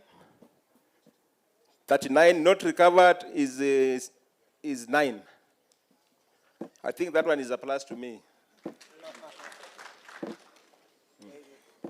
48, I've recovered 39. That is a plus to me. You can give me a clap. Sir, let me move to the challenges I'm facing in this area. As much as we are trying, with the Ngao team and other security stakeholders, we have a challenge in our criminal justice system. We have compromised officers there when we take our cases to, like, when we take up our cases to Keroka law courts, you find that the prosecutor there is given something, so those cases are not being prosecuted. Another thing, my Kisi brothers, the complainant, sometimes we find the animals with the culprit, but they're not able to pursue. They don't want to pursue their cases beyond Kipka. Wanapenda hii kufanya tu hii, wanalipana kienyeji, hiyo story inaisha hapo. Yule mwizi baada anaachiliwa anakuja kutusumbua kwa area. So another problem we are facing in this area is mobility. You find that in that area of SSA division, there's only one vehicle plying that area. And the vehicle itself ni ile tumekuwa issued now kama wati has to. Unakuta the station that is near to me, Manga Police Station, sijui ni miaka miwili sasa hiyo Manga Police Station hakuna gari. Juu gari yao iliharibika, hakuna gari mpaka saa hizi. And then we also have a challenge. Kuna forest inaitwa Chepalungu Forest. Mheshimiwa Waziri, sijui utatusaidia namna gani kwa hii Chepalungu Forest. The area is very vast. Na mostly unakuta ng'ombe zikiibiwa wanapeleka huko Chepalungu Forest. Na ni area kubwa sana. So zikienda pale, saa tunajaribu kadri ya uwezo wetu, but hiyo forest inatakana kuwe na mwenyeji wa pale. Saa ukienda pale unakuta hao wenyeji wanatosha kukusaidia in tracking of these animals. Ukimuuliza kitu anakuambia tu mongeni. Anakuambia tu sijui. Na ng'ombe imepita kwa mlango anakuambia mongeni. Including wale watoto wenye tunaamini kwamba wanaweza kutusaidia. Mtoto ameambiwa kwamba ukiona tu uniform, sema tu mongeni, hiyo story inaisha namna hiyo. So we are having a problems. na tunaomba utusaidie kwa hiyo forest kama inaweza fensiwa, na hata niombe mkubwa yangu Mr. Gilbert Masengeli atuongeze kikosi kama RDU itusaidie pale juu hiyo area ni very vast. Sasa tuko na issues of magari zinapitishwa, zinatumika usiku kuhamisha mang'ombe za wizi. I remember on 11th June tuliweka ambush, tukapata mtu alikuwa na Probox KDT 253 character echo. Tukapata culprits wawili, mmoja alikuwa anaitwa Boniface Ngetich na Fancy alikuwa na mke wake, tukawapata na ng'ombe plus hiyo gari yenye ilikuwa imewekwa ng'ombe ndani. Then we handed over the case to Chepelat police station. Mwishowe walikuja wakaondoa kesi nje, wakafanya hiyo kipkaa. Huyo mtu hakuwa prosecuted. And the same people ndio wanatusumbua. Sasa unakuta history ya stock theft ni cartels. Ukienda Transmara South huko Angata Baragoi, unakuta mkia tu ndio iko Borabu, but kichwa nyingine iko Sigor, nyingine iko Transmara East. Kapkatet tuko na watu wengine wanafanya hiyo kazi. So unakuta hapa ni sehemu tu, but unakuta majority cartels wako tu wengi wanatusumbua. Na ni watu wakubwa. Kuna wakati nimejaribu kufanya investigation nyingine kuhusu ng'ombe ya wizi, nikapata interference kutoka kwa politicians. Ilibidi mbunge wa huko akuje aweke mkutano karibu na kambi yangu, na nikazuiliwa woga sana. Matusi kawa mengi, anasema mimi sitakaa hapo, mbona ninafanya hiyo kazi ya ng'ombe, nafanya hiyo kazi ya ng'ombe kama ni yangu. But mheshimiwa, nikwambie mimi tumejitolea kumaliza hii maneno ya wizi ya ng'ombe. Nilikuwa naomba saa hizi hii wizi ya ng'ombe imeenda high tech. A forest like Kipsengei forest ni forest ya serikali. Pale sometimes ukiweza kutusaidia na drones for aerial surveillance at night, tukifanya patrols, inaweza uncover ile ng'ombe yenye imefichwa juu. Drone ikiwa juu, ile inakuwa na cameras zenye ziko very sensitive. Usiku inaweza ikamulika tu uone kama ni mchana. So unaweza ona hideouts penye ng'ombe zimenini, na inapeana mpaka coordinates. If you can avail us drone na utupatie experts wenye wananini, Mheshimiwa Waziri, tutashukuru sana hapo juu. Tutakuwa tumepiga hatua nyingine kubwa combat nini. Mheshimiwa Waziri, ukiona vile tumefanya hii kazi, tumejaribu. Mimi nimefanya kazi Chesongoch, na wakati huo between 2020 and 2021 kazi ilikuwa ngumu. Juzi niliona wakati ulikuwa na jukwaa la usalama pale, niliona chief wa Chepchor alikuwa ananisaidia sana kwa hiyo maneno, kwenda Kapkobil pale, kwenda Mlango, tulikuwa nafanya kazi mzuri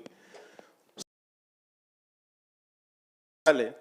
An eighth of it tuongeze dai yetu hii maneno ya stock. Mwisho nikimalizia, Bwana Waziri, mimi natoka formed unit inaitwa ASTU. Of late trend imekuwa tofauti. KPS wanaletwa ASTU. Na hizo transfers ukiziangalia zinakuwa kama malicious.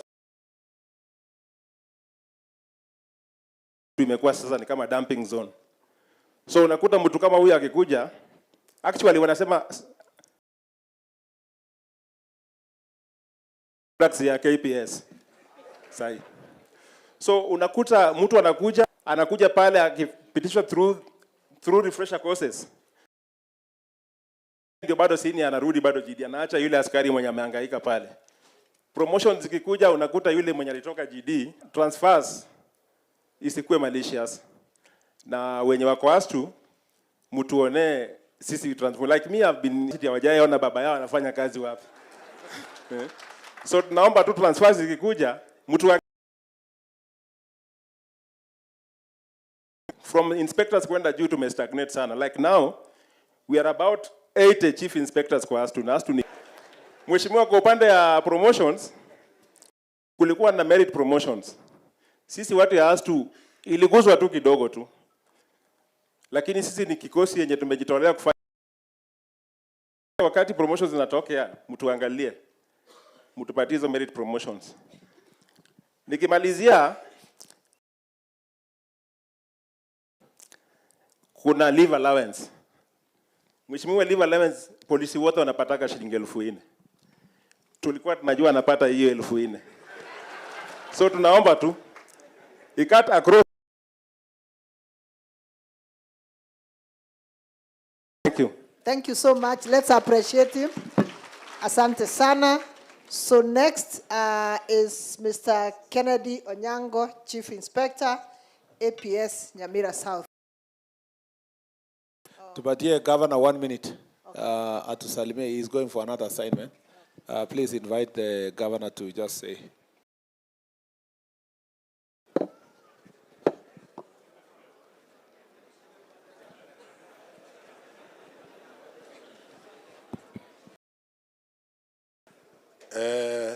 My friend CS Murkomen na serikali yote, amchambo zidi interaction, engagement, training, hiyo itakufanya ninatoka kwa sababu of management, ningetaka kukaa mpaka mwisho na mambo mingi wajumbe wako wataongea, lakini niruhusu niongee kitu moja au mbili. Moja, on the boundary ni Keroka. Your boundary expert coordinates. So it was like resolved. The markings, beacon, Kisi moved out and the later moved in because they put here in the court. I do not know how you can judge a coordinate through scientific mark made by surveyors. We are still having an occupation in some area, which is a big security risk, because we are restraining our people not to fight, because people can die. Number two, mambo ya anti-theft huyu Osera ataongelea na imeongewa sana. Ya mwisho ni ile tunaita, Kibaki alikuwa anaita political tourism, lakini I can call it political prostitution. There are people coming from Kisii County in the name of Osoro and Nyakundi coming to abuse elected leaders. Waziri, I'm elected. I know you've been elected before. When people come and abuse me, how long will it take to restrain my supporters? Please. Because I come from a political party, different political party, let them not spoil the name of UDA. Let them not misuse the name of the president. Let them respect other elected leaders. I think I addressed that issue because it's a security issue. Thank you so much. Na muendelea hivyo, na huyu ni rafiki yetu. Tunamuelewa, is a straightforward shooting man and very clever. Naona mnaenda mahali mzuri. Asanteni.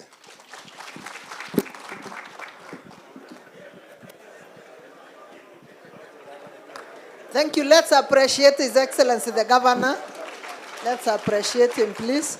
Thank you so much. Please proceed.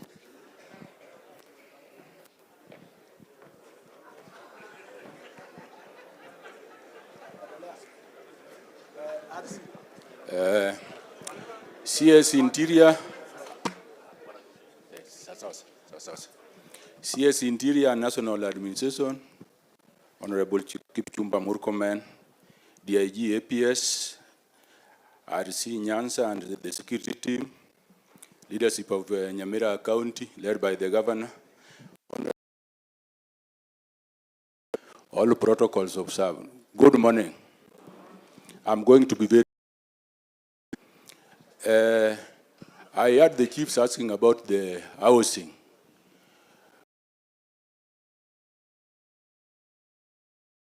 And we need those houses as yesterday. We are requesting the CS, the camps and the police stations. We have a lot of risk nowadays to our police officers to emergency because they are not staying in one place. They risk losing stores because they are staying outside. They risk being armed by criminals because they arrest the criminals and they are, at the same time, they stay outside. They even risk. We have also cases of non-payment of rent. As the leadership of police, we also have a lot of, even the police officers can turn to be criminals because we cannot monitor them closely. So we are requesting Wasiri, the affordable housing, police stations and police camps, which have acquired title deeds, let us have affordable housing.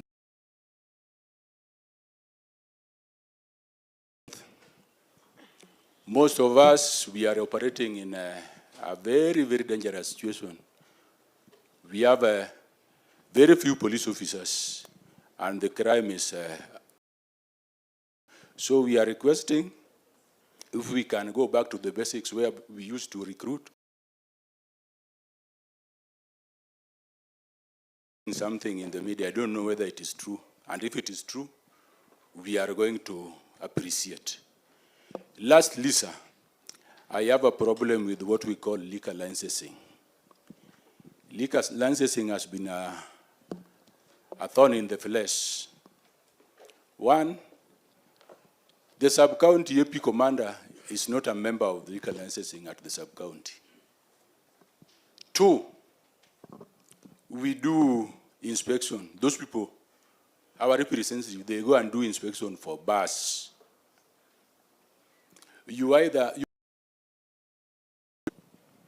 After inspection, you come and sit down, you now narrow down to the ones which have qualified.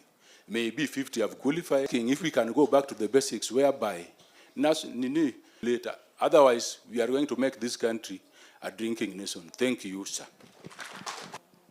The CS International Administration, Kipchumba Murkomen, EGH, the DIG APS, the regional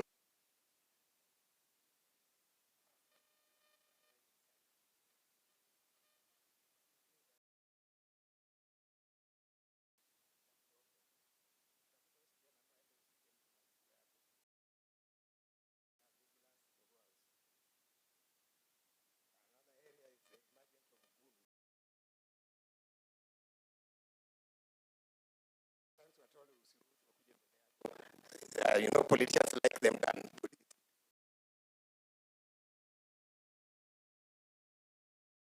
There is a procedure, so they prefer goons and let goons up, and they are not part of us.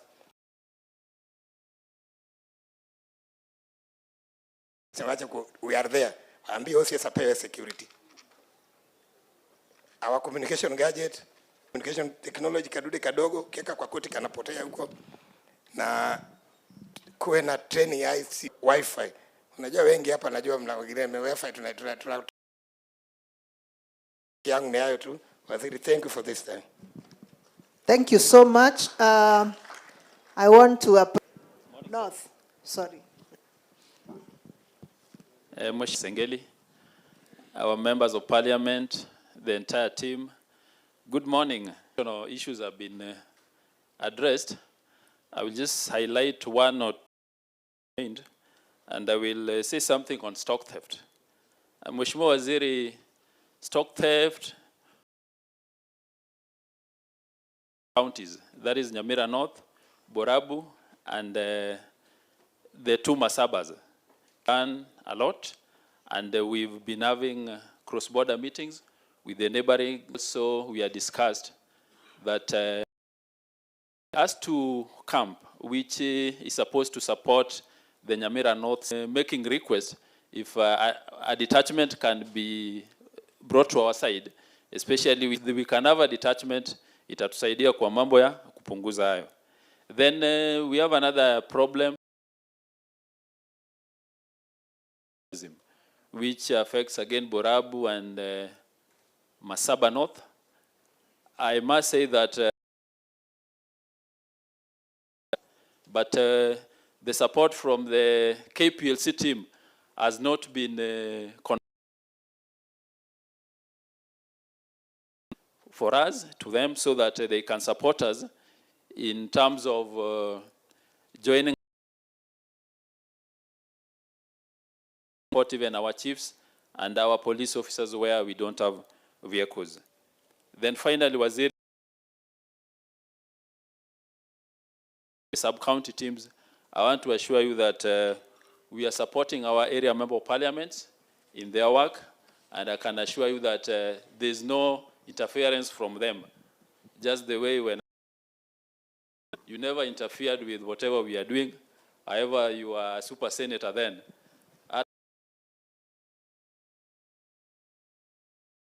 continue supporting them. Mheshimiwa Waziri, I think the Ngapu to EIG has already been raised, so I will not touch on that. Mheshimiwa, as I finish,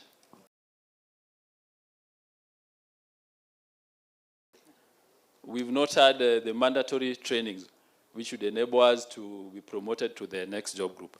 But I want to commend you that recently for the assistant DCCs, let us now please also look into that. I know some of us that we are doing, and this one also goes to our police officers. Apparently, when honors and awards are usually given, we are always left out.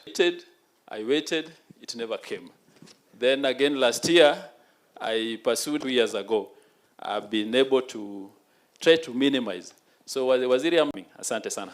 Thank you so much. Let's appreciate Mr. OCI, which has been given to the Secretariat. Asanteni sana, officers, you can resume your seats. We start with Mr. Peter Nyamira, who will represent the village elders. And as he comes forward, Peter, please hurry up. As he comes forward, I want to request James Ongau, Jared Nyaribo, Madam Lillian Mongare, and Daniel Omondi to come and occupy the seats in front here. James Ongau, Jared Nyaribo, Lillian Mongare, and Daniel Omondi. Karibu.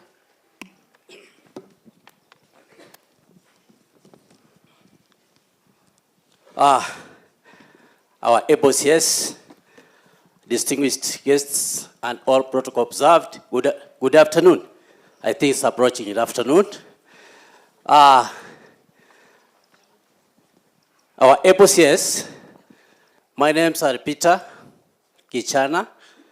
I'm here by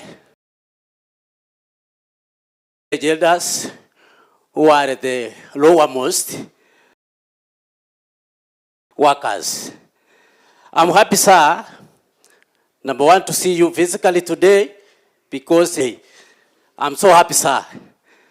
You are so exemplary, and I see you in the media, but I'm happy to see you. Sir, our main concern, we as village elders, tunatambulika kwa haraka, sir.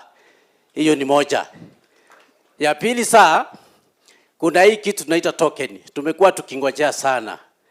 Mshahara tu, kuna wakati tulikuwa tumekaribia, hata tukasikia hiyo budget imepita, hata tukaambiwa ya kwamba in fact tutakuwa tunapata 7,500, so we were waiting. Tukangojea sana saa, na sisi tuingie kwa payroll. Unfortunately hiyo kitu ikaenda kadidimia. Sasa tunaamka asubuhi, machivu wanatupigia simu, tunakimbia mahali saa, kurudi pengine unaacha mama amelala na watoto, kurudi unarudi mikono mitupu, anakuambia sasa wewe kazi gani unatufanyia? Wewe ni mzazi ama ni nini sasa? So sir, I'm happy you have already engaged in that, and I really want to appreciate, sir. Lastly, sir, tunahitaji ikiwezekana na sisi tupatiwe at least kama badge hivi ya kutu identify. Unajua hii kazi unafanya, pengine unaenda unakuta watu ni tofauti. Mtu anakuangalia huna hata uniform, huna hata badge. Sasa kutoka huko inakuwa ni kama shida. So mainly I'm wishing you well, sir, kuharakisha hiyo na sisi tupate kamshahara, sir. I wish you the best. Asante sana. Let's appreciate him, please. We move to Mr. James Ongao, who is an opinion leader and comes from Borabu, where we have a lot of issues at the border. Karibu. Interior CS, Mr. Kipchumba Murkomen, DIG, Mr. Gideon Masengeri, senior government officials, na wasalimu amchambo. I think I would like to raise some issues, and I am going to be very brief. I am coming from Borabu, where also we have some issues of deputy cases, though it has been spoken, and I think it's also, I speak it because it was one of my agendas. In the first case, we have gone around time, more than 1.5 years, Manga police station, we don't have a police vehicle. So that one is a challenge when the police officers are trying to do their work.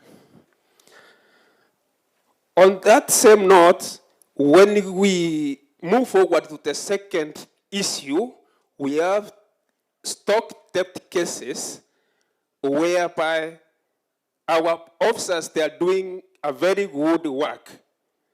But I am requesting the following to be done, sir. At the Kipsengel forest, if the fence would be installed. At the same issue, if the officers would be also deployed over there after the fence has been installed. Another point also I am trying to put across concerning the theft issue, stock theft issue, is also if we can also have and stock theft units at the boundary, both Borabu and the Pomet. Coming to another point, though it has been mentioned a little bit, if the village elders, I know they are assisting so much as regards security issues is concerning in the communities, if they would be paid something so that also they could put much effort to do their work, so that they would be assisting our assistant chiefs, so that crime rates would come down. They are doing a very good work, and they are spending most of their time to do this work. And another point, I am moving very fast. Another point, if the assistant chiefs would get the offices, they don't have offices. Okay. Ya kumalizia. Right from Manga police station, when you move to Ensoko, then Kineni, there's a road there which is on a very bad state, which makes sometimes the police officers to have a difficult time to run very fast to the border to do their work when there are some issues, more especially the debt issues, the stock debt issues. If that road will be made, it is in a horrible state. At least it can assist the police officers to run very fast and do their work when need arises.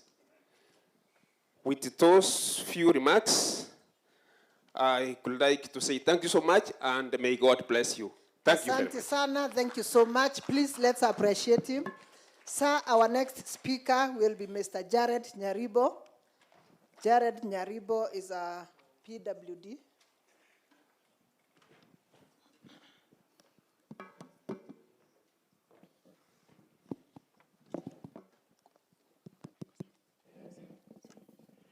Where do I face? Jamii siji kuona.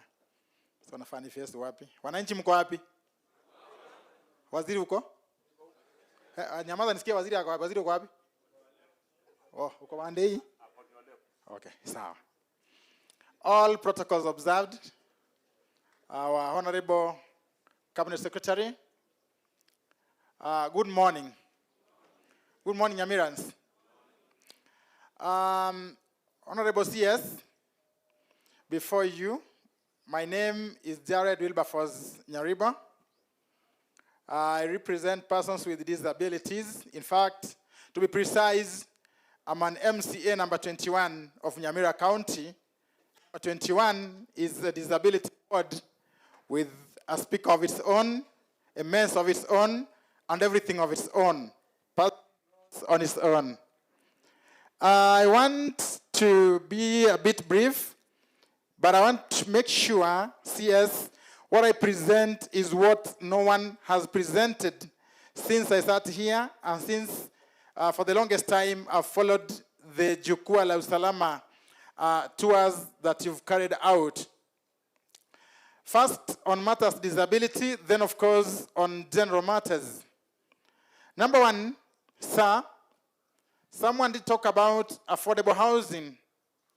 How I wish affordable housing would affirmatively cater for persons with disability. And I'm mentioning affirmative with a lot of respect to my uncle, Honorable Steve, who has taken me through a class of law to understand affirmative action. So that insecurity for persons with disabilities, Honorable Waziri, if I took you to our houses, you would really shed tears. That case, I rest it there. Sir, you talked about defilement. I want to emotionally say that defilement has become a thorn in the flesh in the disability community in this county.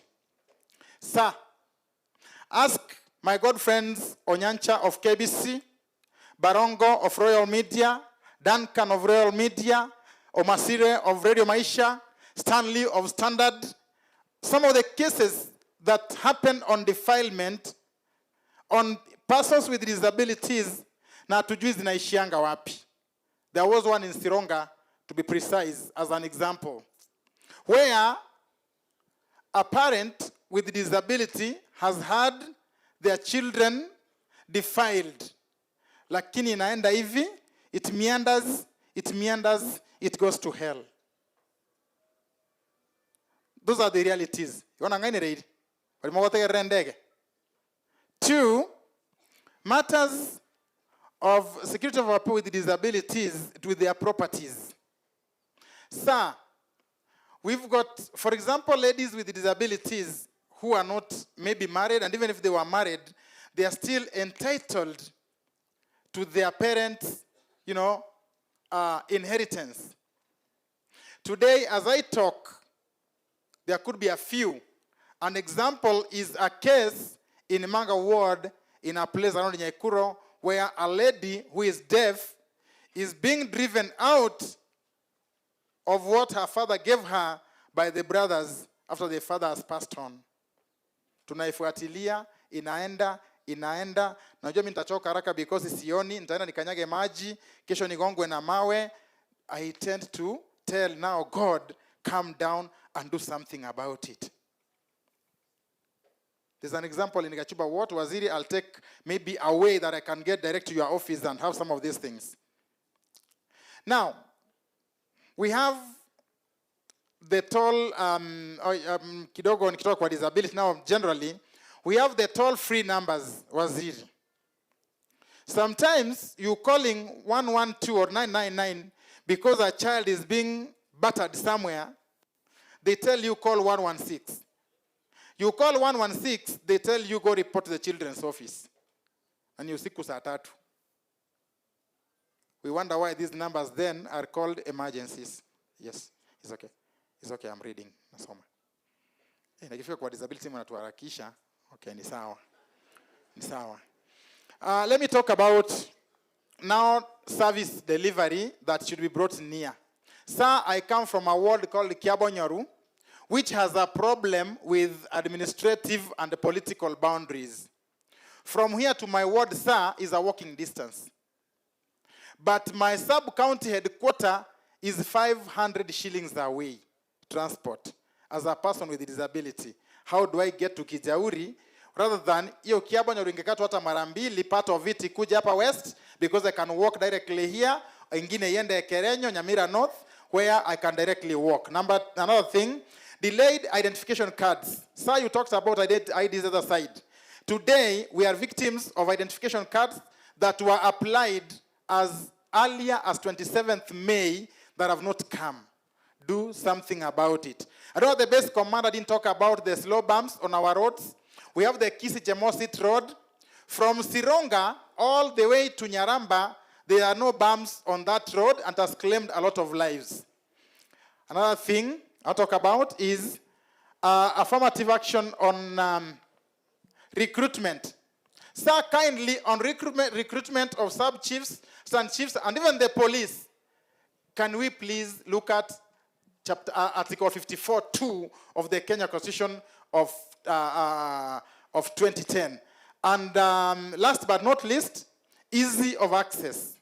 So most of our offices, the county commissioners, wherever, are mostly on upstairs or wherever, that it becomes difficult to get there. And lastly, sir, as we go back to Nairobi, we have a lot we would have shared as persons with disabilities.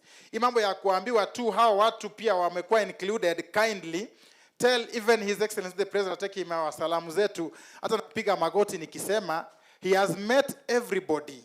He has not met persons with disabilities. Kindly. We have a lot to share with our president. We don't know who to tell. We really want to send you. They told me to send you, sir. Tell him we want to meet him. Lastly, as I go, let me appreciate our chiefs, particularly our lady chiefs, that I have taught the Constitution by force, by fire, led Wakina Margaret Sagini, Beatrice, Jacqueline, and others, Wakina Tesli. God bless you, Waziri. Kindly. Disabilities are club. You join at any time, anywhere, no subscription, no regulations, it's always there. Learning the constitutional process, you learn even how to lie straight in your coffin. Thank you. Thank you. Let's appreciate him. Thank you so much, Mr. Nyaribo. Sir, our next speaker will be a women leader. Her name is Lilian Mongare. Lilian.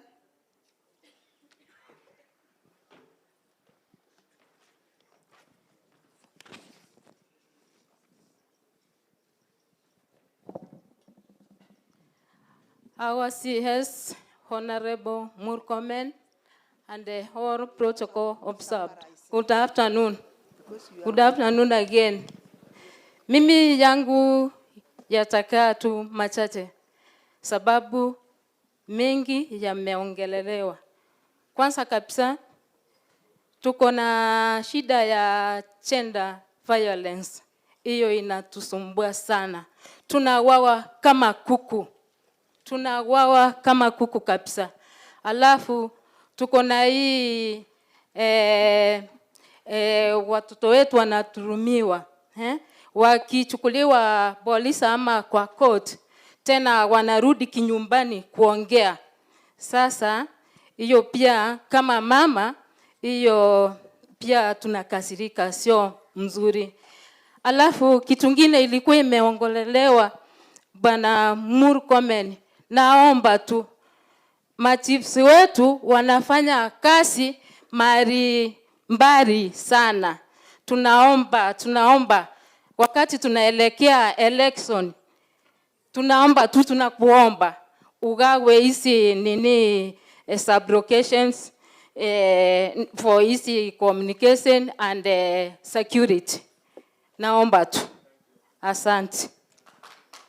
Ukienda salimia rais wetu mpendwa, tunampenda. Asante sana. Let's appreciate Madam Lilian. Sir, our last speaker will be Mr. Omondi, who is a student leader from Nyamira Polytechnic. Karibu. Thank you very much. His Excellency Mheshimiwa Murkomen, CS Interior. I think nimekuwa privileged sana kuongea na mheshimiwa, sindio? Okay, to the distinguished guest, fellow students na chiefs, habari yenu? Sawa, yangu itakuwa brief sana, sitaongea sana. On behalf of the students, hapa Nyamira County. Kwa majina naitwa Dennis Omondi. I'm a student from the Nyamira National Polytechnic. Issue yenye tuko nayo kama wanafunzi ya insecurity ni shule zetu huku Nyamira sana hazina street lights. So unapata wanafunzi kama sahii tuko na kitu inaitwa modular. Wanafunzi tunasoma sana kwa stuko. Once umeingia shule, wewe ni candidate. So lazima usome, saa zingine tuna extend mpaka usiku. So unapata mwanafunzi akitoka shule akienda kwake, kuna issue ya insecurity juu kuna giza sana, tuna street lights. Tunaomba kama governor angekuwa tungemuomba, lakini sasa juu kwa hapa street lights ndio tunaomba, at least unaweza waongelesha, at least watufanyie. Then the number 2, we have harassment from officers. Sorry, we have harassment from police officers.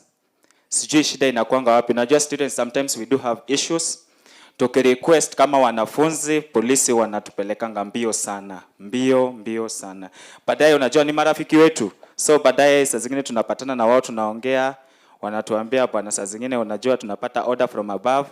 Saa zingine pia tukiangalia mfuko tupate mfuko ni babaya, tunakasirika sana, sawa inabidi tuwachape.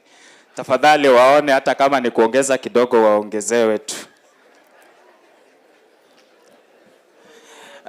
Another issue is drug abuse. At least nilisikia mheshimiwa akiuliza mambo sana ya illicit brew. Tulikuwa na that challenge pale shule yetu sana, ilibidi niingilie kati. Unajua I'm also a student, so I have some other issues. Lakini sasa inabidi niingilie mambo na drug abuse. To an extent nilipigia OCS wangu simu. Nashukuru sana bana mheshimiwa CS. OCS wetu ni mtu ukimpigia simu hata saa ngapi usiku atakuja na ataenda address issue peke yake na officers wake. That's OCS Tanzi. I think he's around. Thank you very much OCS. Ya nne, sisi kama viongozi wa Nyamira tulikuwa tunaomba tu kwa unyenyekevu kama utatualao ama utapeleka hii mambo yetu pale kwa mkubwa. Tulikuwa tunaomba at least wakati wale Gen Z pale juu wana visit the mheshimiwa rais, sisi pia kama Gen Z huko chini wa Nyamira tuitwe pale, tuende tukae na rais, tupige story kidogo. Tusikwe tukirusha mawe na tuambie rais shida iko wapi. Si ni ukweli? Sisi pia tukae chini vile tumekaa hivi, tuambie rais shida yetu ni hii na hii na hii tunapitia kama wanafunzi. To the governor pia nilikuwa nataka kumrequest, lakini najua kuna wale wanaweza mwambia mimi governor nimemuona leo. Nimekaa Nyamira for some time lakini nimeona governor leo. Nilikuwa na request kama governor pia anaweza tualao kama students leaders wa Nyamira County tumuone tupige story na yeye. Then ya mwisho, student councils we need support. Tunafanya kazi ngumu sana. Hapo nyuma tulikuanga na mambo ya Gen Z wanaenda kwa streets. Sisi hapa Nyamira haikuwa inafanyika juu student leaders tulikuwa tunaambia wanafunzi kwa groups zetu tafadhali tuende classes tusiende kwa street. Ukirudi tu kwa nyumba hivi wanasema occupy nyumba ya fulani. Kulikuwa na insecurity to an extent. OCS ananipigia simu usiku ananiuliza Omondi uko salama? Juu tu kusema tusiende street. Tafadhali student leaders wanafanya kazi ngumu sana CS. Utuone hata kama ni kupiga tu picha na sisi pale tuko wachache hapa. Upige tu picha na sisi before uende Nairobi. Asante sana, Mungu awabariki. Thank you. Let us appreciate him. Asante sana. Sir, we've come to the end of that session. I want to apologize to all the people who would have liked to speak. I hope you have been represented. Asanteni sana. And sir, I take this opportunity to invite you to continue with the program. Welcome, sir. Haya, tujipikie makofi. Makofi tena. I will be very brief. As I told you, leo tumeanza mapema na nilitaka niwaachilie mapema. Ingawa vile mnaongea ni kama mko anataka haraka leo. Mmeambiana kwa station kwamba tutafika saa 1 usiku. Na sasa wataona mmereleasiwa mapema. Kwanza let me say thank you very much. Ile maneno imesemwa hapa ni mambo ya maana sana. Ningependa kujibu kabla sijapatia viongozi wetu nafasi ya kuweza kutusalimia na kusema pia machache, alafu tufunge.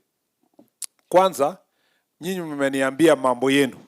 Niko na yangu kidogo nataka kusema na nyinyi. Kwanza, nimeona kweli mmesema mambo ya welfare.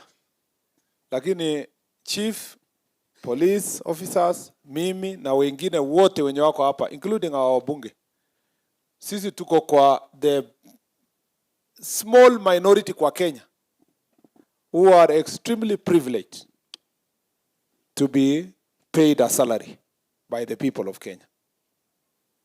Sisi aswa nyinyi, hakuna mtu alikuja nyumbani na kuambia kuja kuwa chief. Mulitafuta hiyo kazi. Ukweli ama sio kweli? Na hata nyinyi chief, wakati ulikuwa unaenda interview juzi tu, hata salary hujapata. Ulipoenda interview, ukiulizwa chief, kwa nini unataka hii kazi? Nasema mimi niko na mwito kutoka Mungu ya kutumikia watu yangu. Unaambiwa hii kazi, unajua salary yake ni kidogo na hakuna ofisi ya chief. Unasema I told you it's a calling. Yeah? Mimi tu nasikia mwito kabisa kutumikia watu yangu, na mimi sio lazima kuwe na ofisi. Ofisi ni ya nini? Mimi ndatumikia watu yangu kila mahali. Unaambiwa hakuna motorbike, unasema motorbike unafanya na hii ni location yangu, natembea na kurudi. Sasa nimesikia chief akisema tunataka municipality allowance.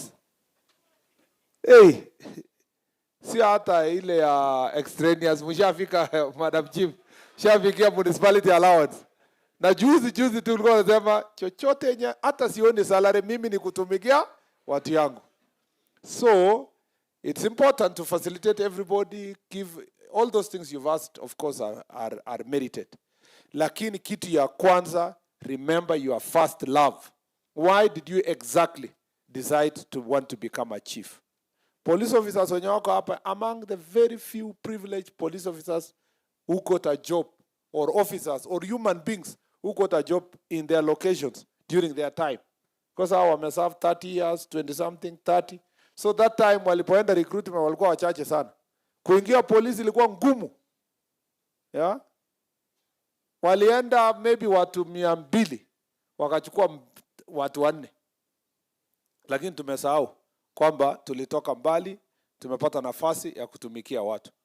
Let us become diligent public servants who do their job with all their heart, with their commitment, with passion to deliver to the people of Kenya. Tumeelewana? Hiyo lazima to always remember. And that's why I agree with Bwana OCS aliongea hapa akasema, jameni, hii kila mtu anachunga area yake. Sema mimi ni wa AP, mimi ni wa KPS, mimi ni chief, mimi sijui ni nani. If we understand why we are in these positions, it will not matter which formation you belong to. Whether you are ACC ama you are OCS, ama chief. Saa zingine, lack of cooperation among the chiefs and the police officers is not because of anything else. Mnang'ang'ania wote, mnang'ang'ania control. Na si ati control ndio mfanyie watu kazi. Control ndio ni nani ndio atapewa kitu. So police wakiona machiefs wamekuwa wakali sana kwa mambo ya pombe na wameshika watu wanaleta, anaenda kuset up the chief. Anaenda kuambia ule mtu ya pombe, si ati hata hiyo operation sisi sio sisi ndio tulisema. Waje huyo chief afanye ndio tuone atapeleka wapi huyo maabusu. Anarudisha. Ukweli ama sio kweli? Kwa nini chiefs mnaogopa kusema? Anasema basi waje ni release. Sasa ule mtu ya pombe sasa analete protection kwa OCS. Basi chief ungangaika huko, una report kesi kabla hujatoka police station. Suspect anakuambia hiyo kierere yako itakumaliza. People are even complaining kwamba ile confidence ya oath of office as a police officer, umepewa information in confidence, is no longer there. Mwananchi anajua nilimwambia tu one person. One, sikuambia two people. Nilitenda tu polepole, nikawhisper kwa police officer. Sasa inajulikana na wakora. Mpaka kila mtu anasema wewe ndio informer ya hii maneno. So we need to be diligent. We need to be confidential. We want to work together as a team. Jukwaa la Usalama sio baraza ya hapa headquarters naishia hapa. Ningependa sasa mkitoka hapa OCS na ACC waende wapange baraza locally huko, work with the team and agree how we are going to work together. Security, why people have sometimes, masked security to be a mysterious thing. There is nothing mysterious about security. Security is me and you.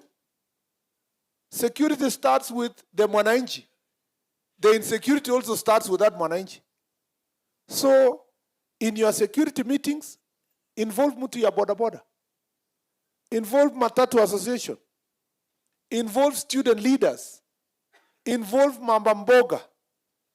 Call them for meetings. Kama mnaona mambo ya boda boda imewasumbua, ita officials yao.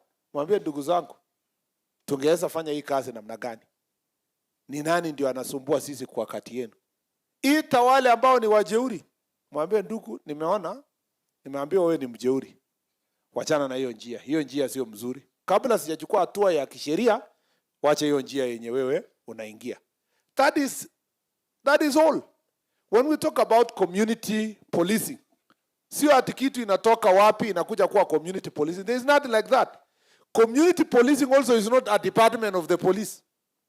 Community policing is a daily habit that we must have as the OCSs with the community. Don't say tunataka kuona kama community policing inaweza saidia sisi kwa kona pale, lakini mimi ni OCS. Your consistent engagement of the community is what is called community policing. It's nothing else. You can't do this job. You cannot be an OCS, umekuja kujifungia police station, ati umekuja kazi ya askari. Ati umekuwa pale hata ujui, hujawahi enda harusi, mazishi, hujaenda kanisa, hujaenda nini, utembei in the community. You don't even know people. You don't even know who is the key strategic persons in your community. Community policing, your work as an OCS is community work. Yeah? That's why good OCSs are appreciated by the community. Ikifika holidays, community inatembelea their police station. Hata Christmas. Wanakuja wanasema, Christmas ya leo tulikula na OCS na askari wetu ambao wanatusaidia sisi sana. Lakini if you don't have that good relationship, mnachukua kitu kidogo, mnatandika raia for nothing, mnafanya harassment. How will you build together teamwork? So, Jukwaa La Usalama should be a framework for us to go back huko nyumbani.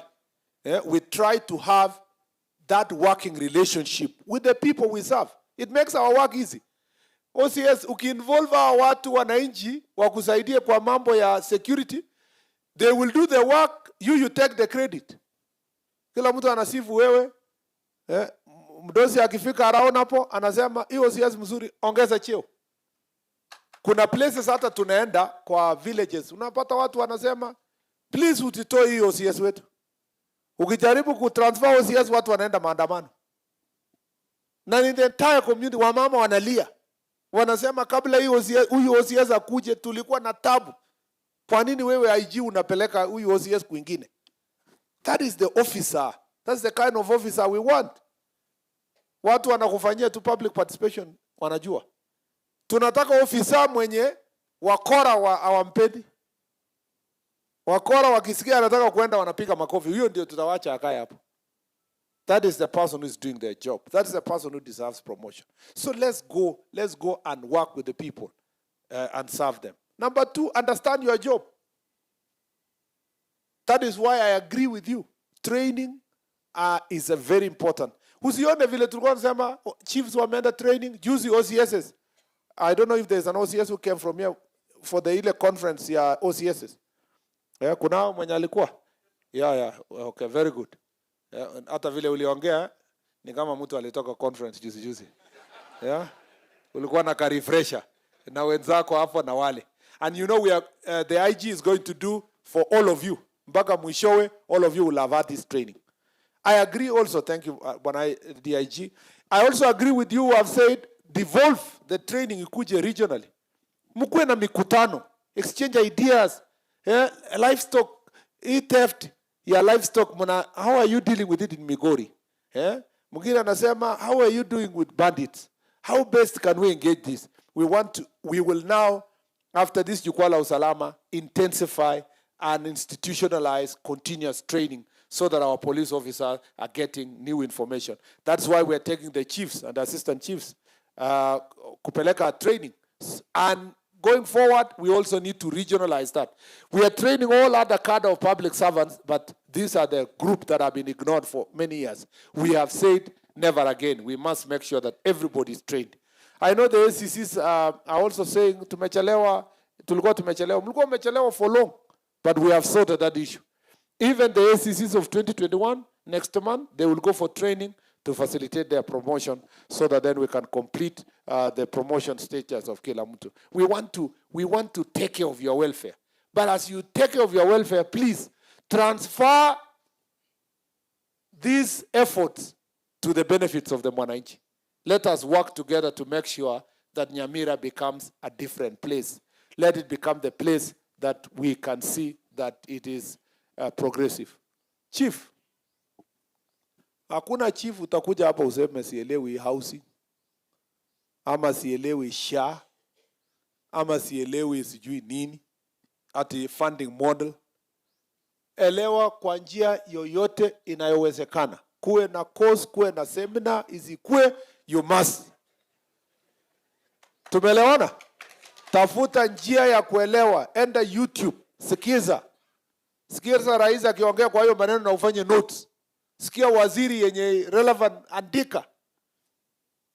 Wacha kwenda tu TikTok kucheka peke yako, unacheka kwa jokes. And also YouTube na those places to gain knowledge. Tumelewana?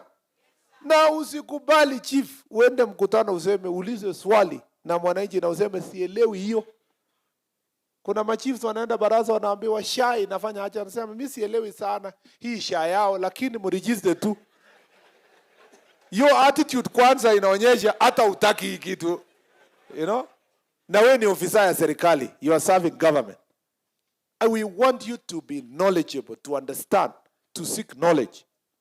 Hata ukiulizwa kitu ngumu unasema there was a consultation ongoing kwa sub-county na DCC alikuwa ametuambia he will give us some information, wewe vumilia, next baraza nitakuja nayo.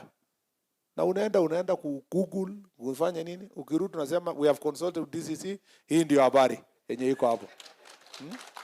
Tulikuwa naambia some chiefs, ukisikia kuna baraza na kuna kitu hujui, wewe organize baraza kubwa, tafuta one of these professionals, young people who are around, ama professionals, mwambie kuna mkutano baraza niko nayo, tunaweza nenda pamoja. Anakuja. Unaambia wananchi niko na maneno mengi leo. Lakini kabla sijasema mengi ninayo, kuna kijana hapa hakuna mambo machache yenye anasema. Sasa unamwambia ongea. Lesa sisi mambo ya CBC inaendelea aje na funding model. Na wewe unakaa huko ndani unajifanya you are agree, lakini unaandika notes, unaandika akiongea very keen. Miss kitu unamwambia hebu rudia wananchi waelewe, na kumbe ni wewe ndio unaandika. Kimaliza mkutano simama useme wananchi mumeelewa. Of course kwa sababu wamekaa sana, najua imewaka, watasema wameelewa. Mwambie niendelee ama unamwambia niko na 1 hour ya mambo mengine, anakuambia na alafu nawaambia ninaona masaa imeenda na inanyesha, Nyamira inanyesha sana. Tufanye saa ama tufanye kwa mkutano mwingine, watakwambia ile baraza nyingine. Unasema asante sana. Nasema niko na mambo mingi kuliko hata yenye yeye kijana, lakini tufanye kwa ile mkutano inakuja. You must be creative. You cannot be allowed as a chief uende mahali uende tu utembee useme ujui kitu. Unajua? Chief mwenye anasainia watu karatasi ya kwenda ya kupata ID, kwenda university, sijui nini, ya kwenda help. Wewe unashinda wewe kujua kitu unajua. Unajua mtoto ni wa nani, wa wapi? Unauliza hii Kemunto ni ya nani? Unasema ni ya Mokaka, lakini Momanyi anasema ni yake. Tumwandikie Momanyi. So chief anajua kila kitu. Hakuna vile chief atakubali hapa aseme ati ilikuwa. So we must, all of us, sio huyu, sio hapa, sio mheshimiwa. Nilikuwa nasema tu generally. Kwa hivyo, we need to be knowledgeable, to seek knowledge, teamwork, work together, serve our people without fear or favor. Now usikuje, there is no excuse, please. Let me say this and again to our police officers. It is not an excuse that there was political interference.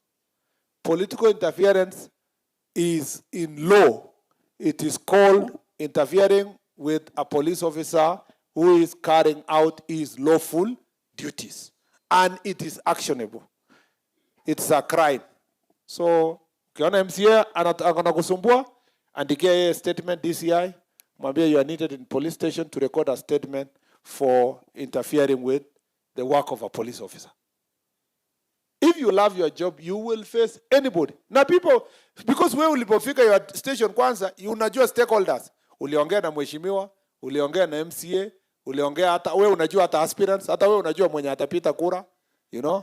So ushajua hii ni opinion leader nani, unaita yeye, namwambia my friend, I know you are campaigning, lakini wewe fanya kazi yako, tunakutakia mazuri, lakini mambo ya changa hatutakubaliana hapo. Mambo ya goons wachana nayo. Ukiona anakusumbua una escalate. Una escalate to the next rung, namna hiyo. It is not an excuse. Ukuje hapa useme watu waumie kwa sababu si mbunge yao anataka ama MCA yao anataka sijui nani. Hakuna yao. Wewe ni wao. Wewe ni OCS yao. And you are supposed to protect them. Tumesikizana? And I thank you for raising this issue. We will also work hard at a national level to make sure that there is no interference from the office of the IG or the minister punishing police officers who are doing the right thing because we want to achieve short-term political benefits. No, we want to make sure that we reward police officers who do their job by ensuring that they do their job freely. So go ye and do your job. Make sure that you clean this place so that when we leave here, we know that tumekuja Jukwaa La Usalama and it has made a difference in Nyamira County. There are things we must deal with. Hii ya stock theft, particularly in your border with Bomet County. The DIG here is going to increase the number of the ASTU officers who are going to serve there. There are some measures we are putting in place. IG will knows what to do. Some will announce, others we will not. Thank you, Bwana DIG. This will also involve cooperation with the officers in the other county. We understand the question of the vehicle in our leasing program. Even as we wait for leasing program, some of the vehicles yenye iko kwa repair, ikikuwa sawa in the next month or so, we will prioritize the police station that needs the vehicle for patrol to deal with that particular issue, ya mambo ya livestock, even as we wait for the larger leasing of vehicles to assist you to sort that border problem. Here, there will be a special kind of operation that will take place, intelligence-led, that is targeting the buyers, the persons who are networking with them, the butcheries that are slaughtering this, the people who are buying and selling it to other places, and we will cover the forestry that you have requested, and the DIG will tell you later, kabla hatujamaliza kutoka hapa. That is a decision we have already taken to make sure that we solve this problem. I know Osero hapa, asante sana. Mheshimiwa Osero amekuwa akinisumbua. Sasa you can go and do some other job. IG achukue hiyo ya ng'ombe ipambanwe na DIG songe mbele. Sasa wewe enda ujenge police station na ujenge ofisi ya chief. Ya hiyo ingine wacha tungangane kulete officers ya kusonga mbele. Sasa kwa nini ampigi makofi? Amtaki mheshimiwa ajenge ofisi ya chief na police station na kuweka mafuta kwa gari. Saa zingine ikikwama hiyo 450 liters ikiisha weka mafuta. Mimi nilikuwa naona wengine hapa wanaandika kwa gazeti ati Murkomen is encouraging corruption by saying support police officers mwekee mafuta kwa gari zao. Kwani hiyo ni story? Nikawa some of these watu wanaandika magazeti, they have never interacted with police officer. Is it news that mafuta ya police for the longest inaisha before the end of the month? It's public knowledge. The allocation we give our police officers ni 450 liters. Alafu polisi akisema mafuta imeisha unaita yeye corrupt. Tuaje ujinga. Let's also be reasonable. Mafuta imeisha, it is 450 liters. What did you want the police officer to say? That niko na mafuta ingine? Hapana. The thing is that the only difference between me and others is that I have faced this problem head on. I have given our police officer opportunity to express these issues openly, to say it to the public, for people to understand, so that they understand that mafuta under the leasing program ends before the end of the month. And I have not also just spoken. We have agreed with Treasury that the allocation per month should move from 450 at least to 650 to start with, to assist our police officers to songa mbele. And even then, as we progress, we want to appreciate county governments, members of parliament, business community that have been supporting our police officers. When they get stuck somewhere, they support mafuta. Some people have donated vehicles to our police officers, and we appreciate. Some people have built police stations, and we appreciate. Yeah? Some people have given food sometimes to our police officers. Not because they don't have food, but because they have a good relationship. Wanatembelea, wanasema tufanye namna hii. Some people have even gone to paint their police station to make it look better. So, ati sasa hiyo ni mtaita corruption hiyo? No, that's a good working relationship between the public and their police officers. Corruption is where the police officer is asking for money in exchange for service. Anakuambia, ukitaka ni kusot, weka kitu hapa. Yeah? Ukitaka ni ignore mambo ya insurance, weka kakitu. Ukitaka ni kurekodie statement, weka kakitu. That is corruption. And we are dealing with corruption head on. And that's the thing I'm coming next to. Please, kitu yenye natuumiza na wananchi ni mambo ya corruption. And I want us to agree from here. Kwamba for a chief to do succession, you don't have to take money from one family as against the other. From the sons against the daughters. Sijui from who against this one. For our police officers, tuwache kitu kidogo. Base commander ulisahau hiyo. Kusema sasa hii kitu ya kuchukua kwa barabara tuwache. Ni ile tu ulisahau, sio ati ni. Yeah. Lakini wewe unajua tu kwamba ni kitu yenye lazima tuwache. Tuwache mambo ya corruption. And we must confront corruption head on. It must really, we will take serious disciplinary action against officers who are engaging in corruption.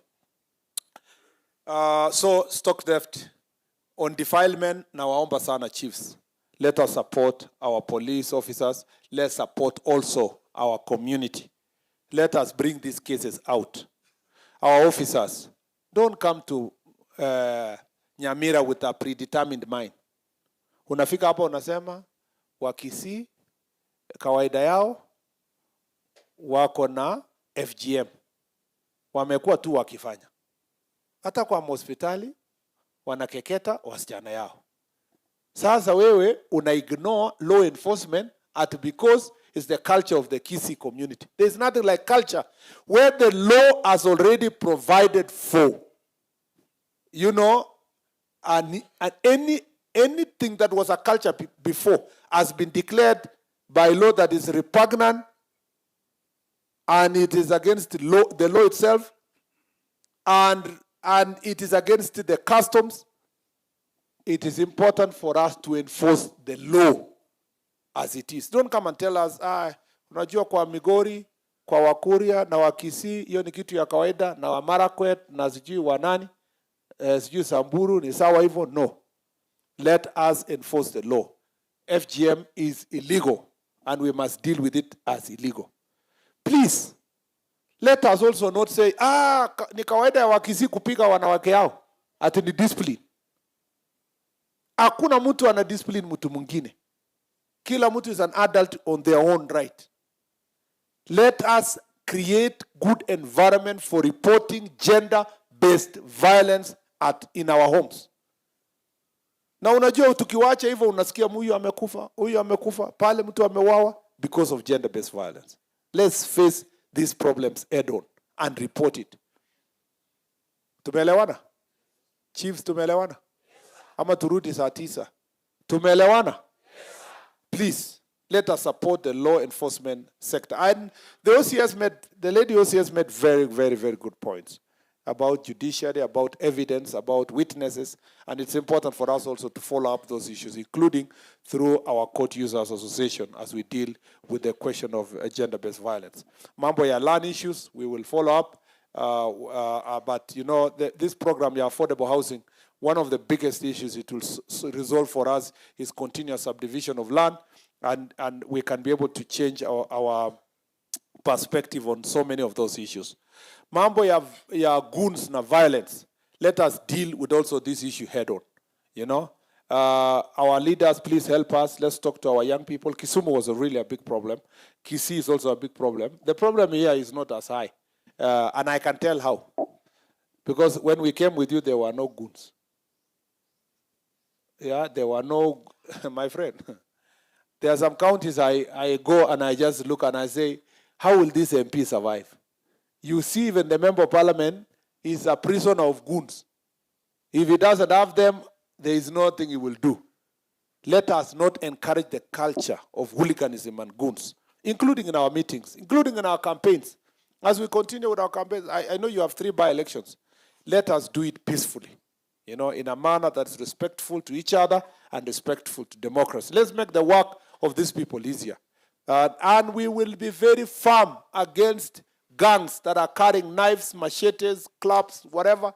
They will be dealt with decisively by the law enforcing agencies. We will not allow any part of our country to be taken over by criminals in the name of political activities. There are many other issues. Mambo ya pombe, tumekubaliana. Yeah? Tumekubaliana mambo ya pombe? Yeah, tumekubaliana hiyo. Let us do proper crackdown. Kuna mama mwingine hapa nasikia anatembea hapa akiuza ethanol. Yeah? We know what to do. Kuna huyo Rambo hapo Keroka.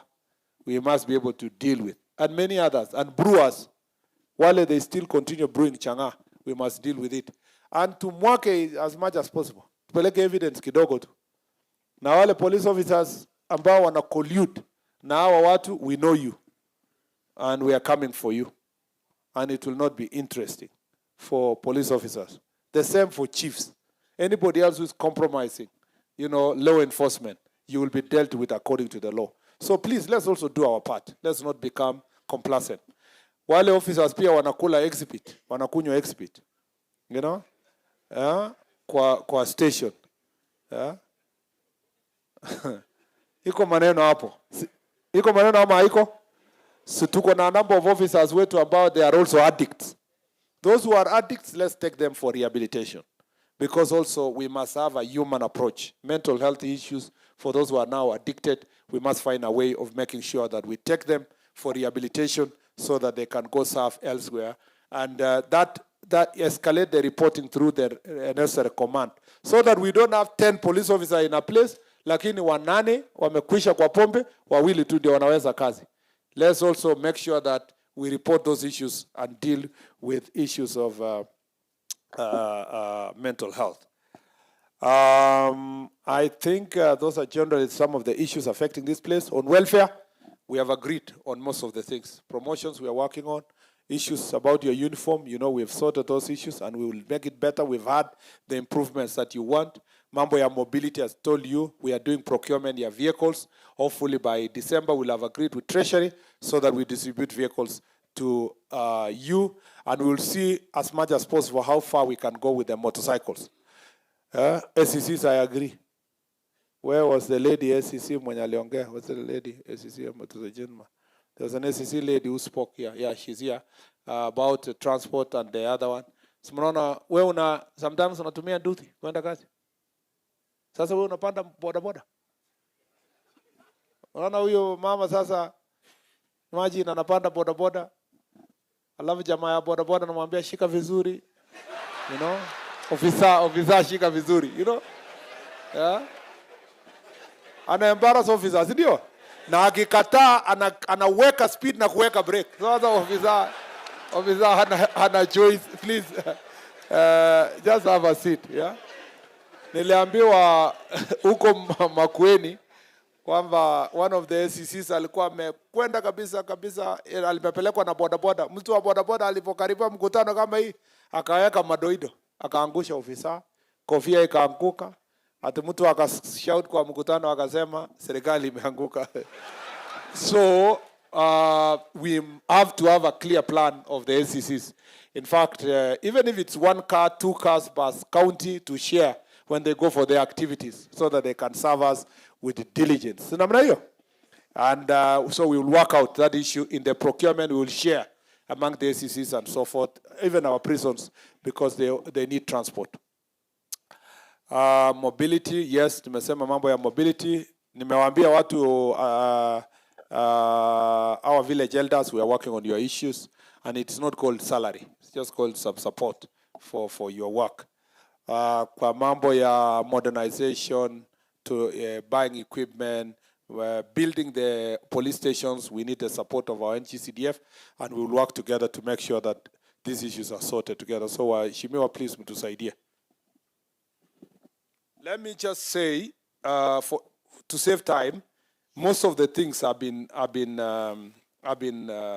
mambo ya testing. I agree with the OCS entirely. We need to engage the ODPP. Let the person be charged. If they deny, we now go and test whether it was changa or not. If he stands there and says, mkubwa haikuwa changa, ilikuwa ni maji, then we can be able to do that. But all of them, and you know, without the support of ODPP and the judiciary, we cannot finish these issues. So, County Commissioner, you must also think through Court Users Association within this place to sit together with the judiciary, the judge who is in charge, and the magistrates to discuss these issues together.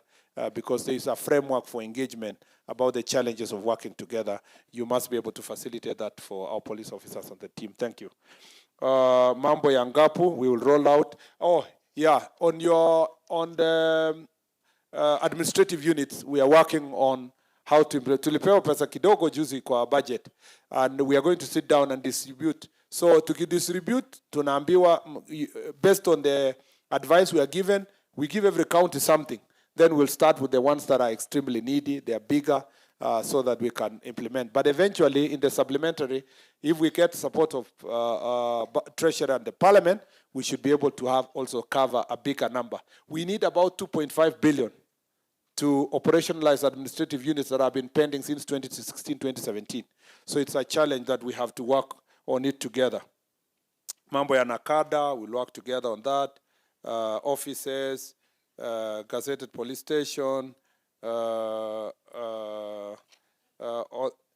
we have agreed that criminals exploit our differences. So we need to work together. We need to work together to sort all these issues. Magari, distorted testimonies, very good information there. Issues here, all this. Allow me to leave it there. Not because we have not captured the issues, but because of time. I think late IDs, all of them have been captured. Or late IDs should be actually dealt with in good time. But there is no reason. First of all, we have also a number of IDs that have not been collected, including 543 PI Imeletwa today. So it will be continue to be distributed. What we are doing, which I think I should have said, I said it there. We are bringing in live capture machines. So there will be no papers going to Nairobi and coming back. Once you are registered, it is done. You just wait for your ID to be brought, and it must be brought within 7 days. So the reforms that have happened in the ID sector are going to help us, and we are buying a good number of about 400 of them, and will be distributed in every county. I also got the request from the persons with disability. It is your role as chiefs.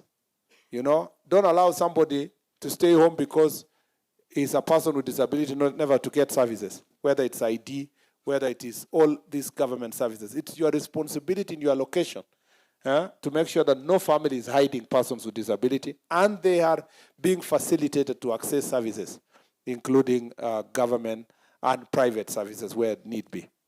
The request by a representative of the persons with disability that they would like to see the president, I think, if I am not wrong, I heard it at some point that the president is planning a meeting for them, so I have no doubt. I don't want to preempt what the president has planned, but yes, I am aware that His Excellency is planning a sit-down with persons with disability, the way, and even chiefs. He's also asked me to plan for the chiefs, and we will organize all that chiefs and the assistant chiefs that the president can have an opportunity to sit with you and explain government policy. So my friend, thank you very much. Bwana Wilberforce, you have an opportunity to meet the president soon as he convenes the meeting. And I like your eloquence and your passion. I am sure that if they give you a chance in State House, you will make a very, very, very important speaker. I have heard you. Nimekusikia kwa hapa ukiongea, very eloquent, very knowledgeable in law.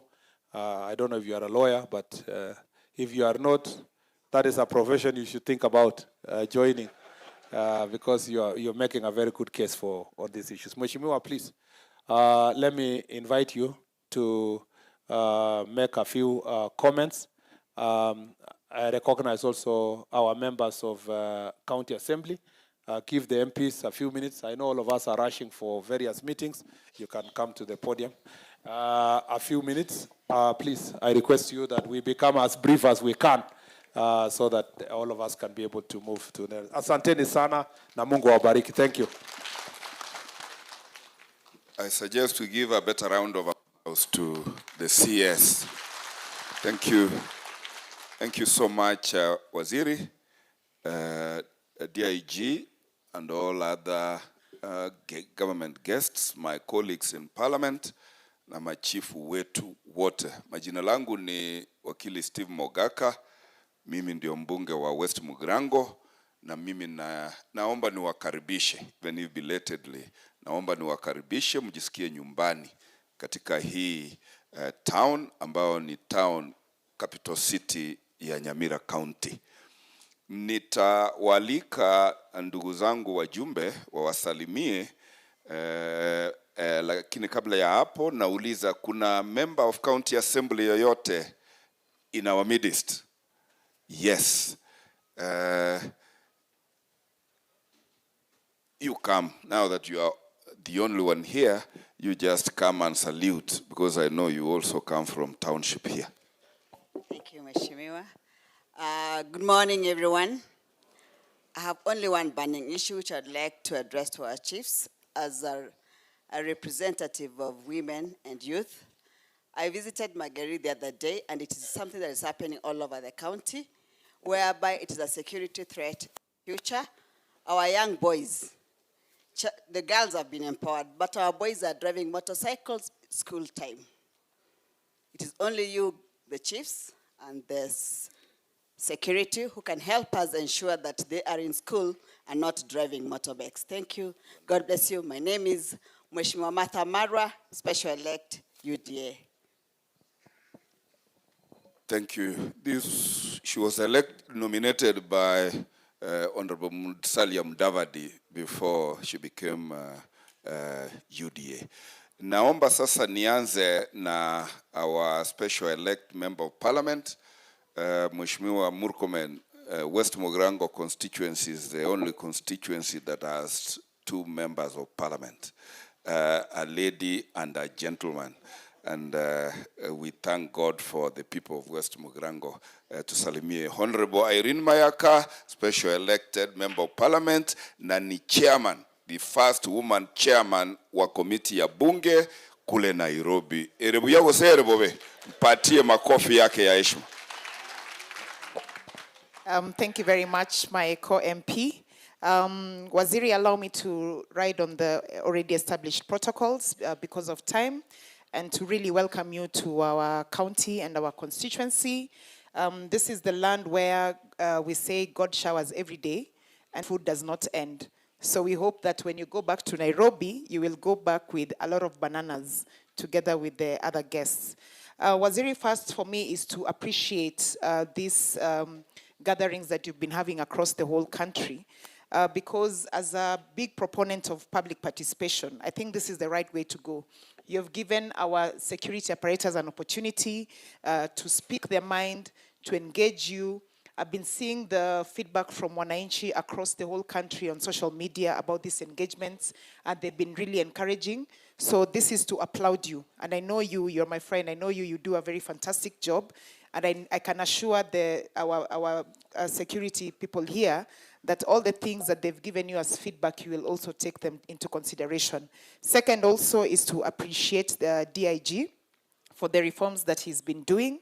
And I can assure you, Waziri, that whenever we have our own meetings, even political meetings, the leadership of security that we have in Nyamira County, together with our chiefs, Wote, they're very fantastic. They give us a lot of support. Hawa ni watu wa maana sana. Ukiweza kupromote watu yote, inaweza kuwa poa sana. Because they do a fantastic job. And we work very well together. Secondly, is just to assure you that we will work together. We will continue to collaborate together. Do let us know any areas that you feel you want us to assist you in terms of legislation. Waziri, we've heard you in terms of the budgetary suggestions that you've made in Treasury. I can assure you where I sit as liaison committee together with the other chairs, we'll also support you in whatever suggestions and budgetary allocations that you bring forward together with the other members. Kwa hayo machache, once again, is just to appreciate all of us, to urge us to all work together. Now, Waziri, unajua, the reason why a lot of people have been talking about going to State House is because as members of the broad-based government, unapologetically, when we took our wananchi to State House, na wakarudi na story vile State House inakaa, now everyone else wants to go to State House. So, usione ati ni hii story imetoka, ni ile ujumbe imetoka, ya ile kazi ambayo rais anafanya, ile kazi ambayo rais amesema pia sisi tufanye, na nataka kuambia nyinyi kama machief security apparatus, you're ambassadors of the government. Please let's ensure that we keep talking about the good things that the government is doing. Nyamira County is one of the top counties in terms of SHA registration. So we are doing a fantastic job. So sisi tuko hapo kwa serikali hatusongi. Asante sana. Pigie makofi na muniruhusu ni msifu kwa lugha ya mama. Muswati uliago ntebinga ntogoro ga kurwa ororo kirugo kiligia ntogoro na kialigereti. Mheshimiwa Waziri, nilikuwa nampongeza kwa lugha yake ndio watu wake waelewe. Muswati ulino mogichora kurwa West Mugirango constituency na endetali people. Igaba chifu abalengereri. Sasa ni wakati wa kumwalika Mheshimiwa wa Borabu. Hapo ndio tumesikia iko changamoto kabisa ya maneno ya mifugo. Na hayo batabi no mugichoro no kuna kuangai na Borabu alinga tuli mugichoro. Asante sana. Machief na watu wa security na wasalimia mjambo. Hamujambo. Thank you so much. Bwana Waziri, I'm going to be very brief. Mimi nasikiza vile umesema because a lot of what has been said, actually I think 50% affects my constituency. Mine is just to put a little bit of clarity. Huyu mtu Astu amekuja hapa amesema amerecover ng'ombe karibu 90%. What I can tell you is that 90% alirecover kutoka Kipsingei forest. Hiyo ndiyo hajasema. So sasa ng'ombe ikiibiwa tunatangulisha watu Kipsingei. Na hapo ndio inapatikana. I sent you the pictures and the videos. It is very very disheartening. Ng'ombe inaibiwa wanafunga mdomo. Ng'ombe inafungwa mdomo kama iliibiwa on Monday, soko itakuwa Thursday, Friday. Ng'ombe imefungwa mdomo kutoka Monday mpaka Thursday. Ndio inaenda kuuzwa Kapkatet ama whatever. I send them to Waziri. And if your promise comes to be, that problem is 100% resolved. Because The challenge we were having in Borabu, let's be honest. The former Minister for Interior Security came from Borabu. And not only Borabu, from the border. So immediately he left. You can imagine the lacuna that was left. And then these things started. Because there's a time they had reached 0%.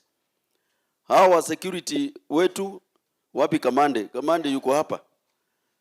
Believe you me, they have done a very fantastic job. Especially on issues of intercommunal dialogue. That is why you find the cow is stolen, hawezi kupeleka kwa nyumba. Sababu hawa na watu wale wapande ile wameongea. Sasa mtu ni kuficha wapi? Kwa forest. So we have very good relationships across the border. So ukitufanyia hiyo tutashukuru sana. Manga Police Post umeahidi, hiyo sitaongea. As to we had a platoon of about 89-90. Then when these issues came to 0, wengine wakatolewa wakapelekwa ile Kapsorek. Inaitwa Kapsorek. I think somewhere hapa Sondu. So with the increase, I think now tarudisha kidogo pale so that we nini. And your predecessor, our current deputy president, came to hapo pale ng'ombe zinaibiwa. Nilikuwa nimeweka 30 million, nikawekea Astu, walikuwa wanaishi kwa nyumba ya matope. Nikaweka 30 million, akaniahidi ya kwamba na yeye ataniongeza 20. Kwa hivyo sasa ni wewe. Usema no? Si ni yeye? Yeah. The houses are very beautiful, I sent you. Yeah. You know the last time the president came there, ananichekelea. Niambia Ozero, mimi maneno mbaya unasema stock theft. Sisi tuko stock market na wewe uko stock theft. So we really need to put this to an end. Issues of unconcluded divisions, I'll not talk, that one is okay. The only other issue is kuna mmoja ambaye ameongea juu ya ward moja, kuna ward moja yangu iko politically it's mine, but administratively it falls kwa Nyamoko. So we want harmony and uniformity politically and administratively, so that even in case of recruitment, crime, we have a seamless approach. And especially kwa mambo hii kama mashujade, mimi nakaa na machifu wangu, tunafanya kazi, siku ya kwenda kusherekea, wanaenda kusherekea na Nyamoko. Kwenda kuchinja mbuzi na Nyamoko, and that is where they belong. So we were requesting a sub-county in the name of Kiavonyoru, which will be in Borabu, so that it is seamless and we have uniformity. Mwisho, hii maneno ya accident, base, the worst accidents happen in Kijauri town. Si ni ukweli? And I talked to the base even today morning, the same spot. Hizo matatu zimepangana hapo, zimekula nusu ya barabara. Wewe unatoka juu, nusu imeshakuliwa na matatu inapanga. Na kuna lori inatoka upande mwingine wa juu. Sio ni accident. In fact, nilipiga picha ya matatu 3. I'm going to give to the base. If we can even have a civilian, anakaa tu pale, piga picha tumia base. Piga picha tumia base. Because those people will never listen. So that immediately, even if they are not, you don't arrest them there. The photo is enough evidence ya kwamba ulikiuka sheria za barabara. Shika hao watu. That is the only reason hizo accidents zinapatikana hapo. These fellows, they take 3/4 of the road and then they leave 2 lorries, trailers, jifinyilia kwa barabara ambayo imebaki. That is an illegality. So, base, I think I want to talk to you, especially on the issues of hizo mapicha. I think that is all. Mwenzangu wa Kitutu Masaba aliniambia nikusalimia, na yeye akasema shida yake sana ni mambo ya wizi wa nyaya za stima. Umekidhiri sana. Hata mimi leo usiku nasikia umeiba transformer moja. But that is an issue that we can see to. Otherwise, we are we are working very good, okay, with your security team. And we complement each other. Thank you so much. All I want to tell you, Waziri, you know, I am in the committee of CIOC in Parliament.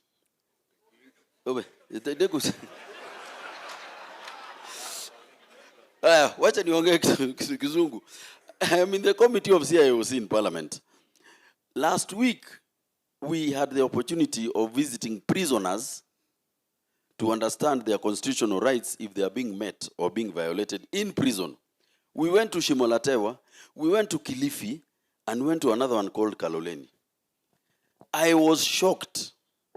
Out of 300, 400 prisoners, there is none who is over the age of 40. Ni vijana wa 20, 21, 22. Yani, I was shocked. Hakuna mtu mzee, ni vijana wetu. Shida, ubakaji, madawa ya kulevya. So, akitolewa ataenda wapi, wacha nikwambie, at the age of 27. So, hii maneno ya illicit brew, which is something I keep telling my chiefs, waziri, I have never seen somebody ambaye anakunywa hiyo chang'aa illicit anatapika. Unajua ukikunywa taska mingi utatapika. Do you know that? Ukikunywa vodka mingi utatapika. Lakini hii haipati nafasi mwili ya kureject. Hata akikunywa pipa mzima inakaa tu ndani ya. Which kind of brew is this that the body cannot reject? So this thing is finishing our kids. But anyways, nisiingie mambo mingi. Thank you waziri for coming. Asante sana. Makofi ya heshima. Huyo ni mtoto ya mjumbe waziri, na baba yake alikuwa mnono sana. Hiyo si size yake. Hizo shida ndio zimemfanya nakaa hiyo size. Tafadhali tumuondole. Allow me now to invite my immediate neighbor, my senior in parliament, chairman wa Lands Committee, na mbunge wa North Mugirango. Moyo nkobinero yo no monene yake kumbu. Asante Mheshimiwa Steve, mgeni wetu wa heshima, pamoja na wale wameandamana na yeye. Ma chiefs, ma assistant chiefs, askari ambao wako hapa. Habari ya mchana. Kwanza nachukua nafasi hii kwa heshima kubwa sana ni tukaribishe mheshimiwa wetu ambaye ni waziri, ambaye amefanya kazi ya maana sana katika nchi yetu. So we really invite you, na tunaukaribisha na delegation yako yote kwa sababu ya kufika hapa kwetu. And also to commend you so much kwa hii program ambao umeianzisha, ambao uko karibu kumaliza. Wengi wameongea na tumepata mengi sana kutoka kwenyu. Sisi kama watu wa North Mugirango, nataka tu niseme ile constituency unasikia inaitwa Borabu ya Osero. It was carved out of North Mugirango. It used to be North Mugirango Borabu. And some of the issues zile zina affect hiyo constituency yake huwa zinatu affect. North Mugirango neighbors Homa Bay. It also neighbors Kericho. Na hapo ndio tuko na shida kubwa sana. And that's why you heard from the DCC that tuko na hizo problems, tuko na hizo changamoto, mambo ya thagari, lakini siku hizi imepungua kidogo kwa sababu this team is working very well. There are times when we used to have problems, especially mambo ya coffee. Watu walikuwa wanauliwa, wengine wanachomwa na acid. But I'm so happy that today those cases have gone down.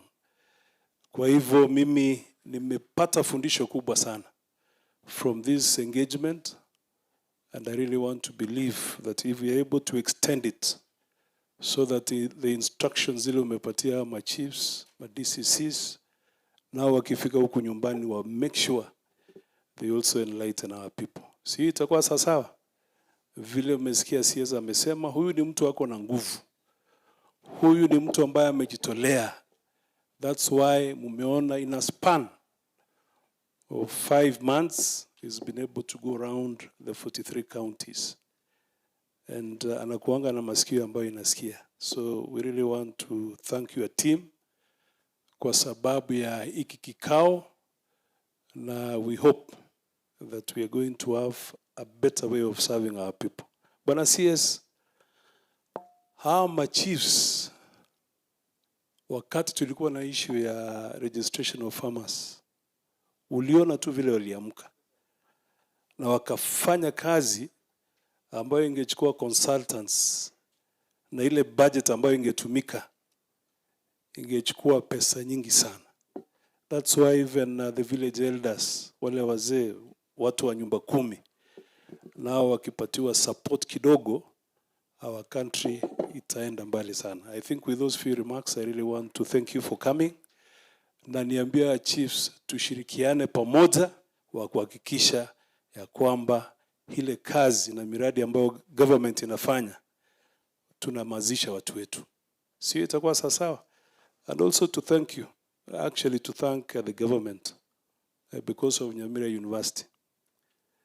Wasewa na mwanja the university chega said. That will be the first university in this county, and we are so grateful to the government for that support. Thank you and God bless you. Muongeze makofi, huyu ndio the senior most member. Nikiita mama county governor mtarajiwa, naomba niseme hii kwa niaba ya West Mogrango ambayo ni Nyamira South. Mheshimiwa Waziri, hii ndio ilikuwa headquarters ya the first division ya Kisii district wakati wazungu walisettle hapa, na kwa sababu hiyo the first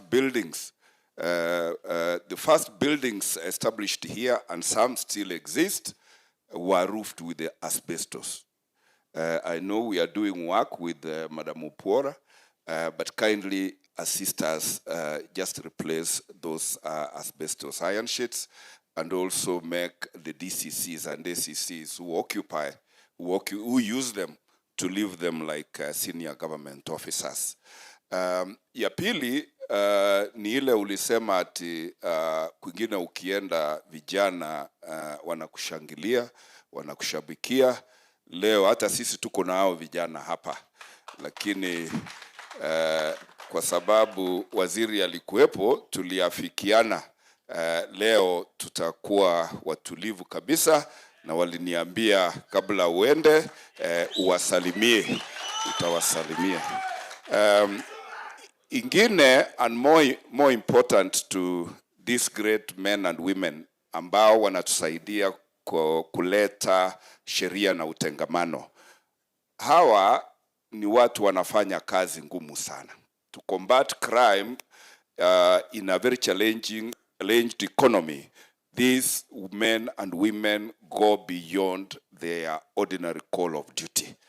Na mimi naomba hata kama sisi wote wa serikali tuko under SRC, these are the people who are where the rubber meets the road in administration, and we really need to appreciate them. Na hata wewe kwa budget yako, tengeneza one time some holiday, at least 1 or 2 weeks holiday, watembe hata Mombasa, as part of an appreciation by the country for the great work these people are doing.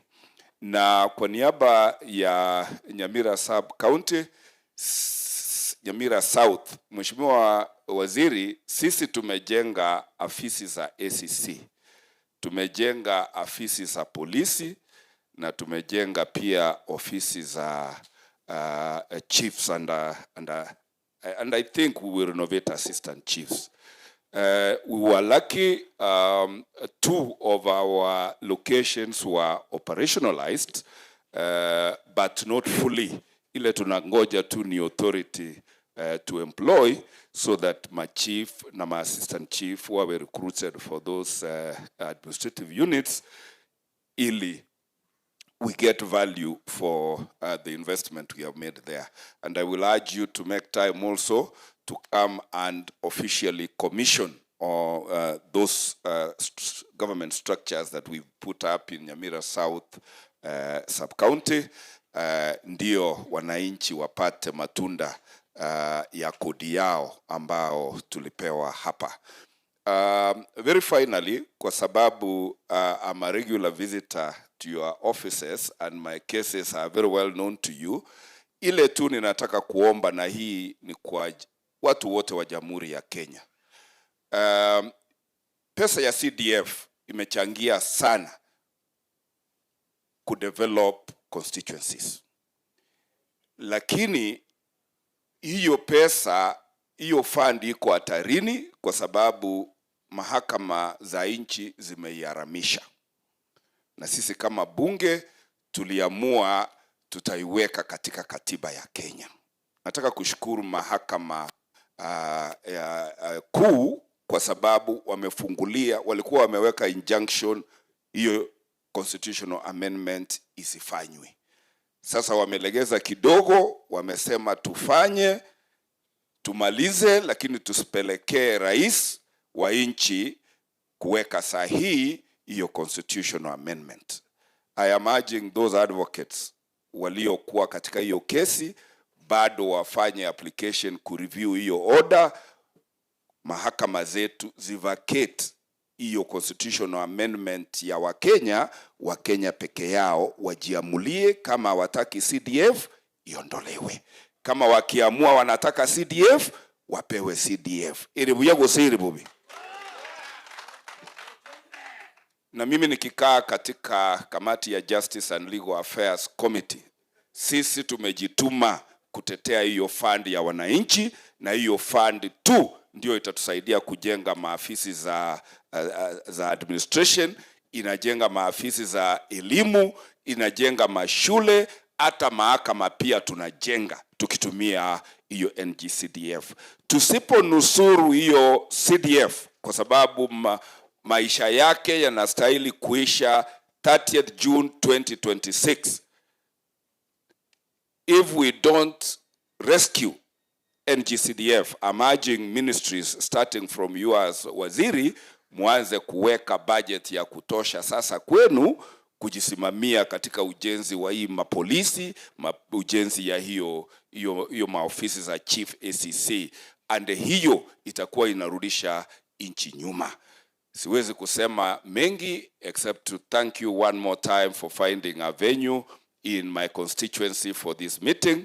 Keep coming, and it is at that point naomba nimuite Mama County ambaye anaona na macho kama ya Muso.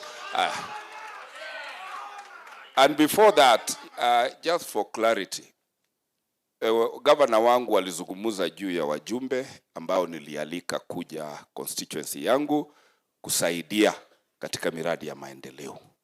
Kama walisema vibaya, naomba msamaha, lakini waliosema ni yale wananchi wa Nyamira County waliwaambia. Na ningeuliza maoni ya machiefs, lakini wao ni government officers, staki watoe maoni yao, lakini inumuri gotekerera abantu bali boko gambira emoko igwe bagotebange county yembuyere gusembobiri ajina aro batebe tiosoro na Jafeti ekero Jafeti bagotebi gabana agorora na araji mwe igware gotebaga iga nganubuka apa bakare gokora ajina amayagaki. No, I want to apologize on behalf onye bakwana bube mbone barenge. I take responsibility for that talibo, lakini rende talimangana Nyasaye naro.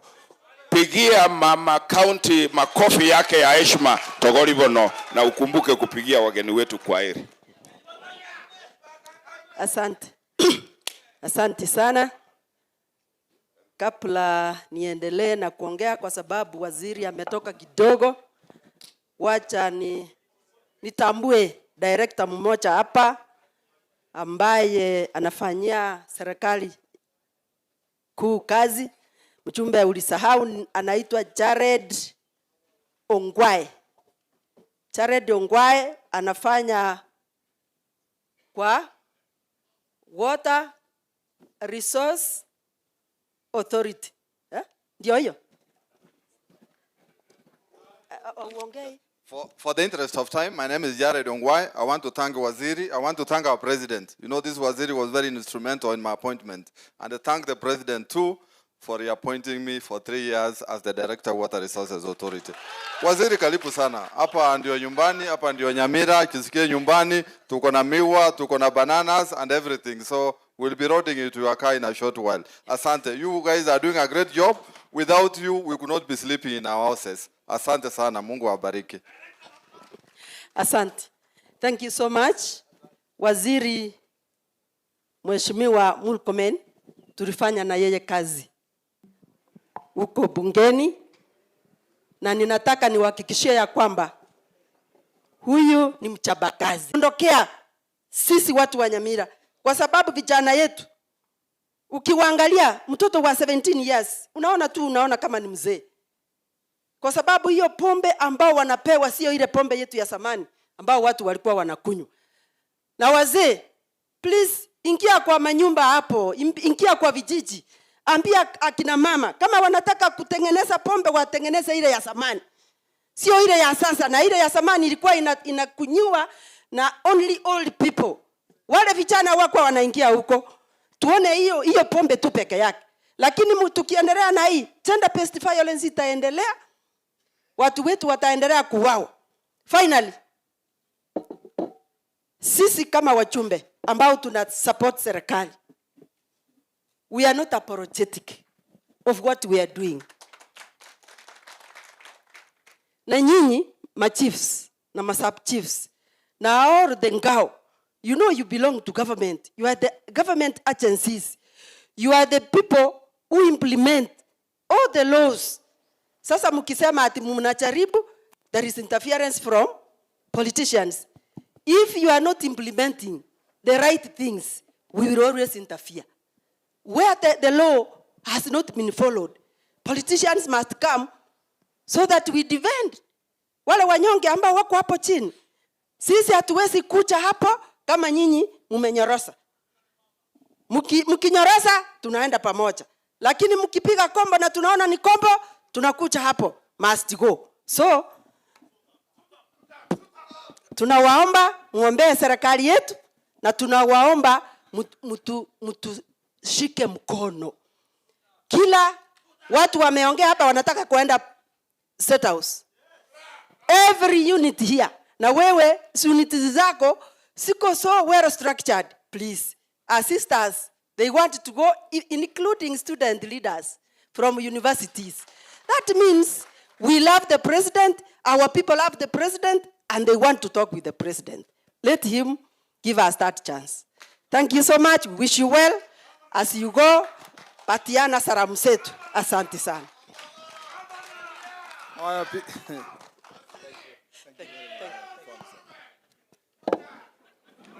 Haya, pigieni makofi mheshimiwa. Pigia makofi waheshimiwa wote. I think nitarudi tena kama vile my senior hapa mheshimiwa Mogaka amesema. I will come back so that we open the police stations, we inspect the projects yenye iko huku na tufanye kazi pamoja. Si namna hiyo? Ya pili, nashukuru sana kikao hii yote kwa mazungumzo mazuri sana. Nashukuru pia mheshimiwa governor alitafuta nafasi kuja kuwasiliana na mimi. Gawaje kidogo ni kama alikuwa na kesi nyingine yenye haihusiani na hii mkutano. Sasa anataka kunipiganisha na marafiki yangu. Jukwaa la Usalama haikuangi na siasa. Tunaongea tu mambo ya usalama. Na nyinyi mnajua mheshimiwa Nyakundi na mheshimiwa Osoro ni viongozi tajika katika chama chetu na ni marafiki wangu personally. Hata huyu Nyakundi amekuja tu bunge juzi, lakini amejikasa sana. Unaweza fikiria amekaa bunge miaka 15. So na nikiona governor amesonga kidogo kwa umri,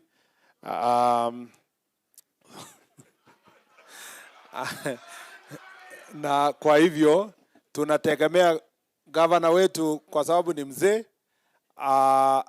atembee na vijana wake polepole. Si namna hiyo? Hata kama kuna kitu imetokea mahali tunaitana, tunasonga pamoja. So sisi tuna kwa ngao na kwa security sector tuna promote unity and very good politics that brings our people together. Tuko pamoja namna hiyo?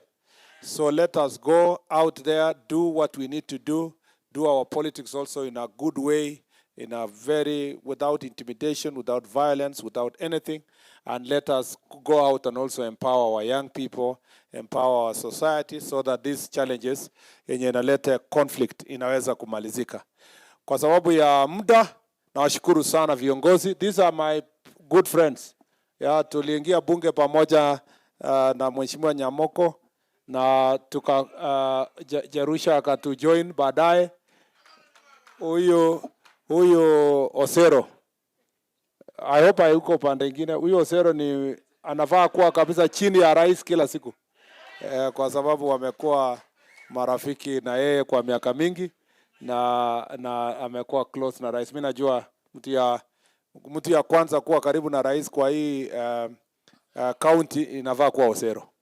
Ndio sasa kina Irene waingilia hapo baadaye. Na hapa pia nashukuru Mheshimiwa Mogaka, na pia Mheshimiwa Irene nimemjua akiwa mdogo sana. Alikuwa anafanya kazi huko benki. Juzi nimekutana yeye amefika bunge, nikamwambia, nikafikiria ameandikwa kazi bunge, kumbe ni mheshimiwa. Nashukuru pia kazi tunafanya pamoja kwa broad based government. So nawashukuru sana kwa hayo na mengi. Wacha nipatie nafasi DIG atufungulie mkutano kwa niaba ya security team, aseme neno moja alafu afunge. Thank you so much, sir. Allow me to write on the protocols already established. Habari zenu. Kwa sababu ya muda nataka angalie mwenzako tuseme Mungu anakupenda. Mwambie wewe ni mtu wa maana. Sir, I know time is not with us, but let us remind ourselves this thing. Security is not a contest of the mighty, but it's a covenant of trust. It's neither the monopoly of the police,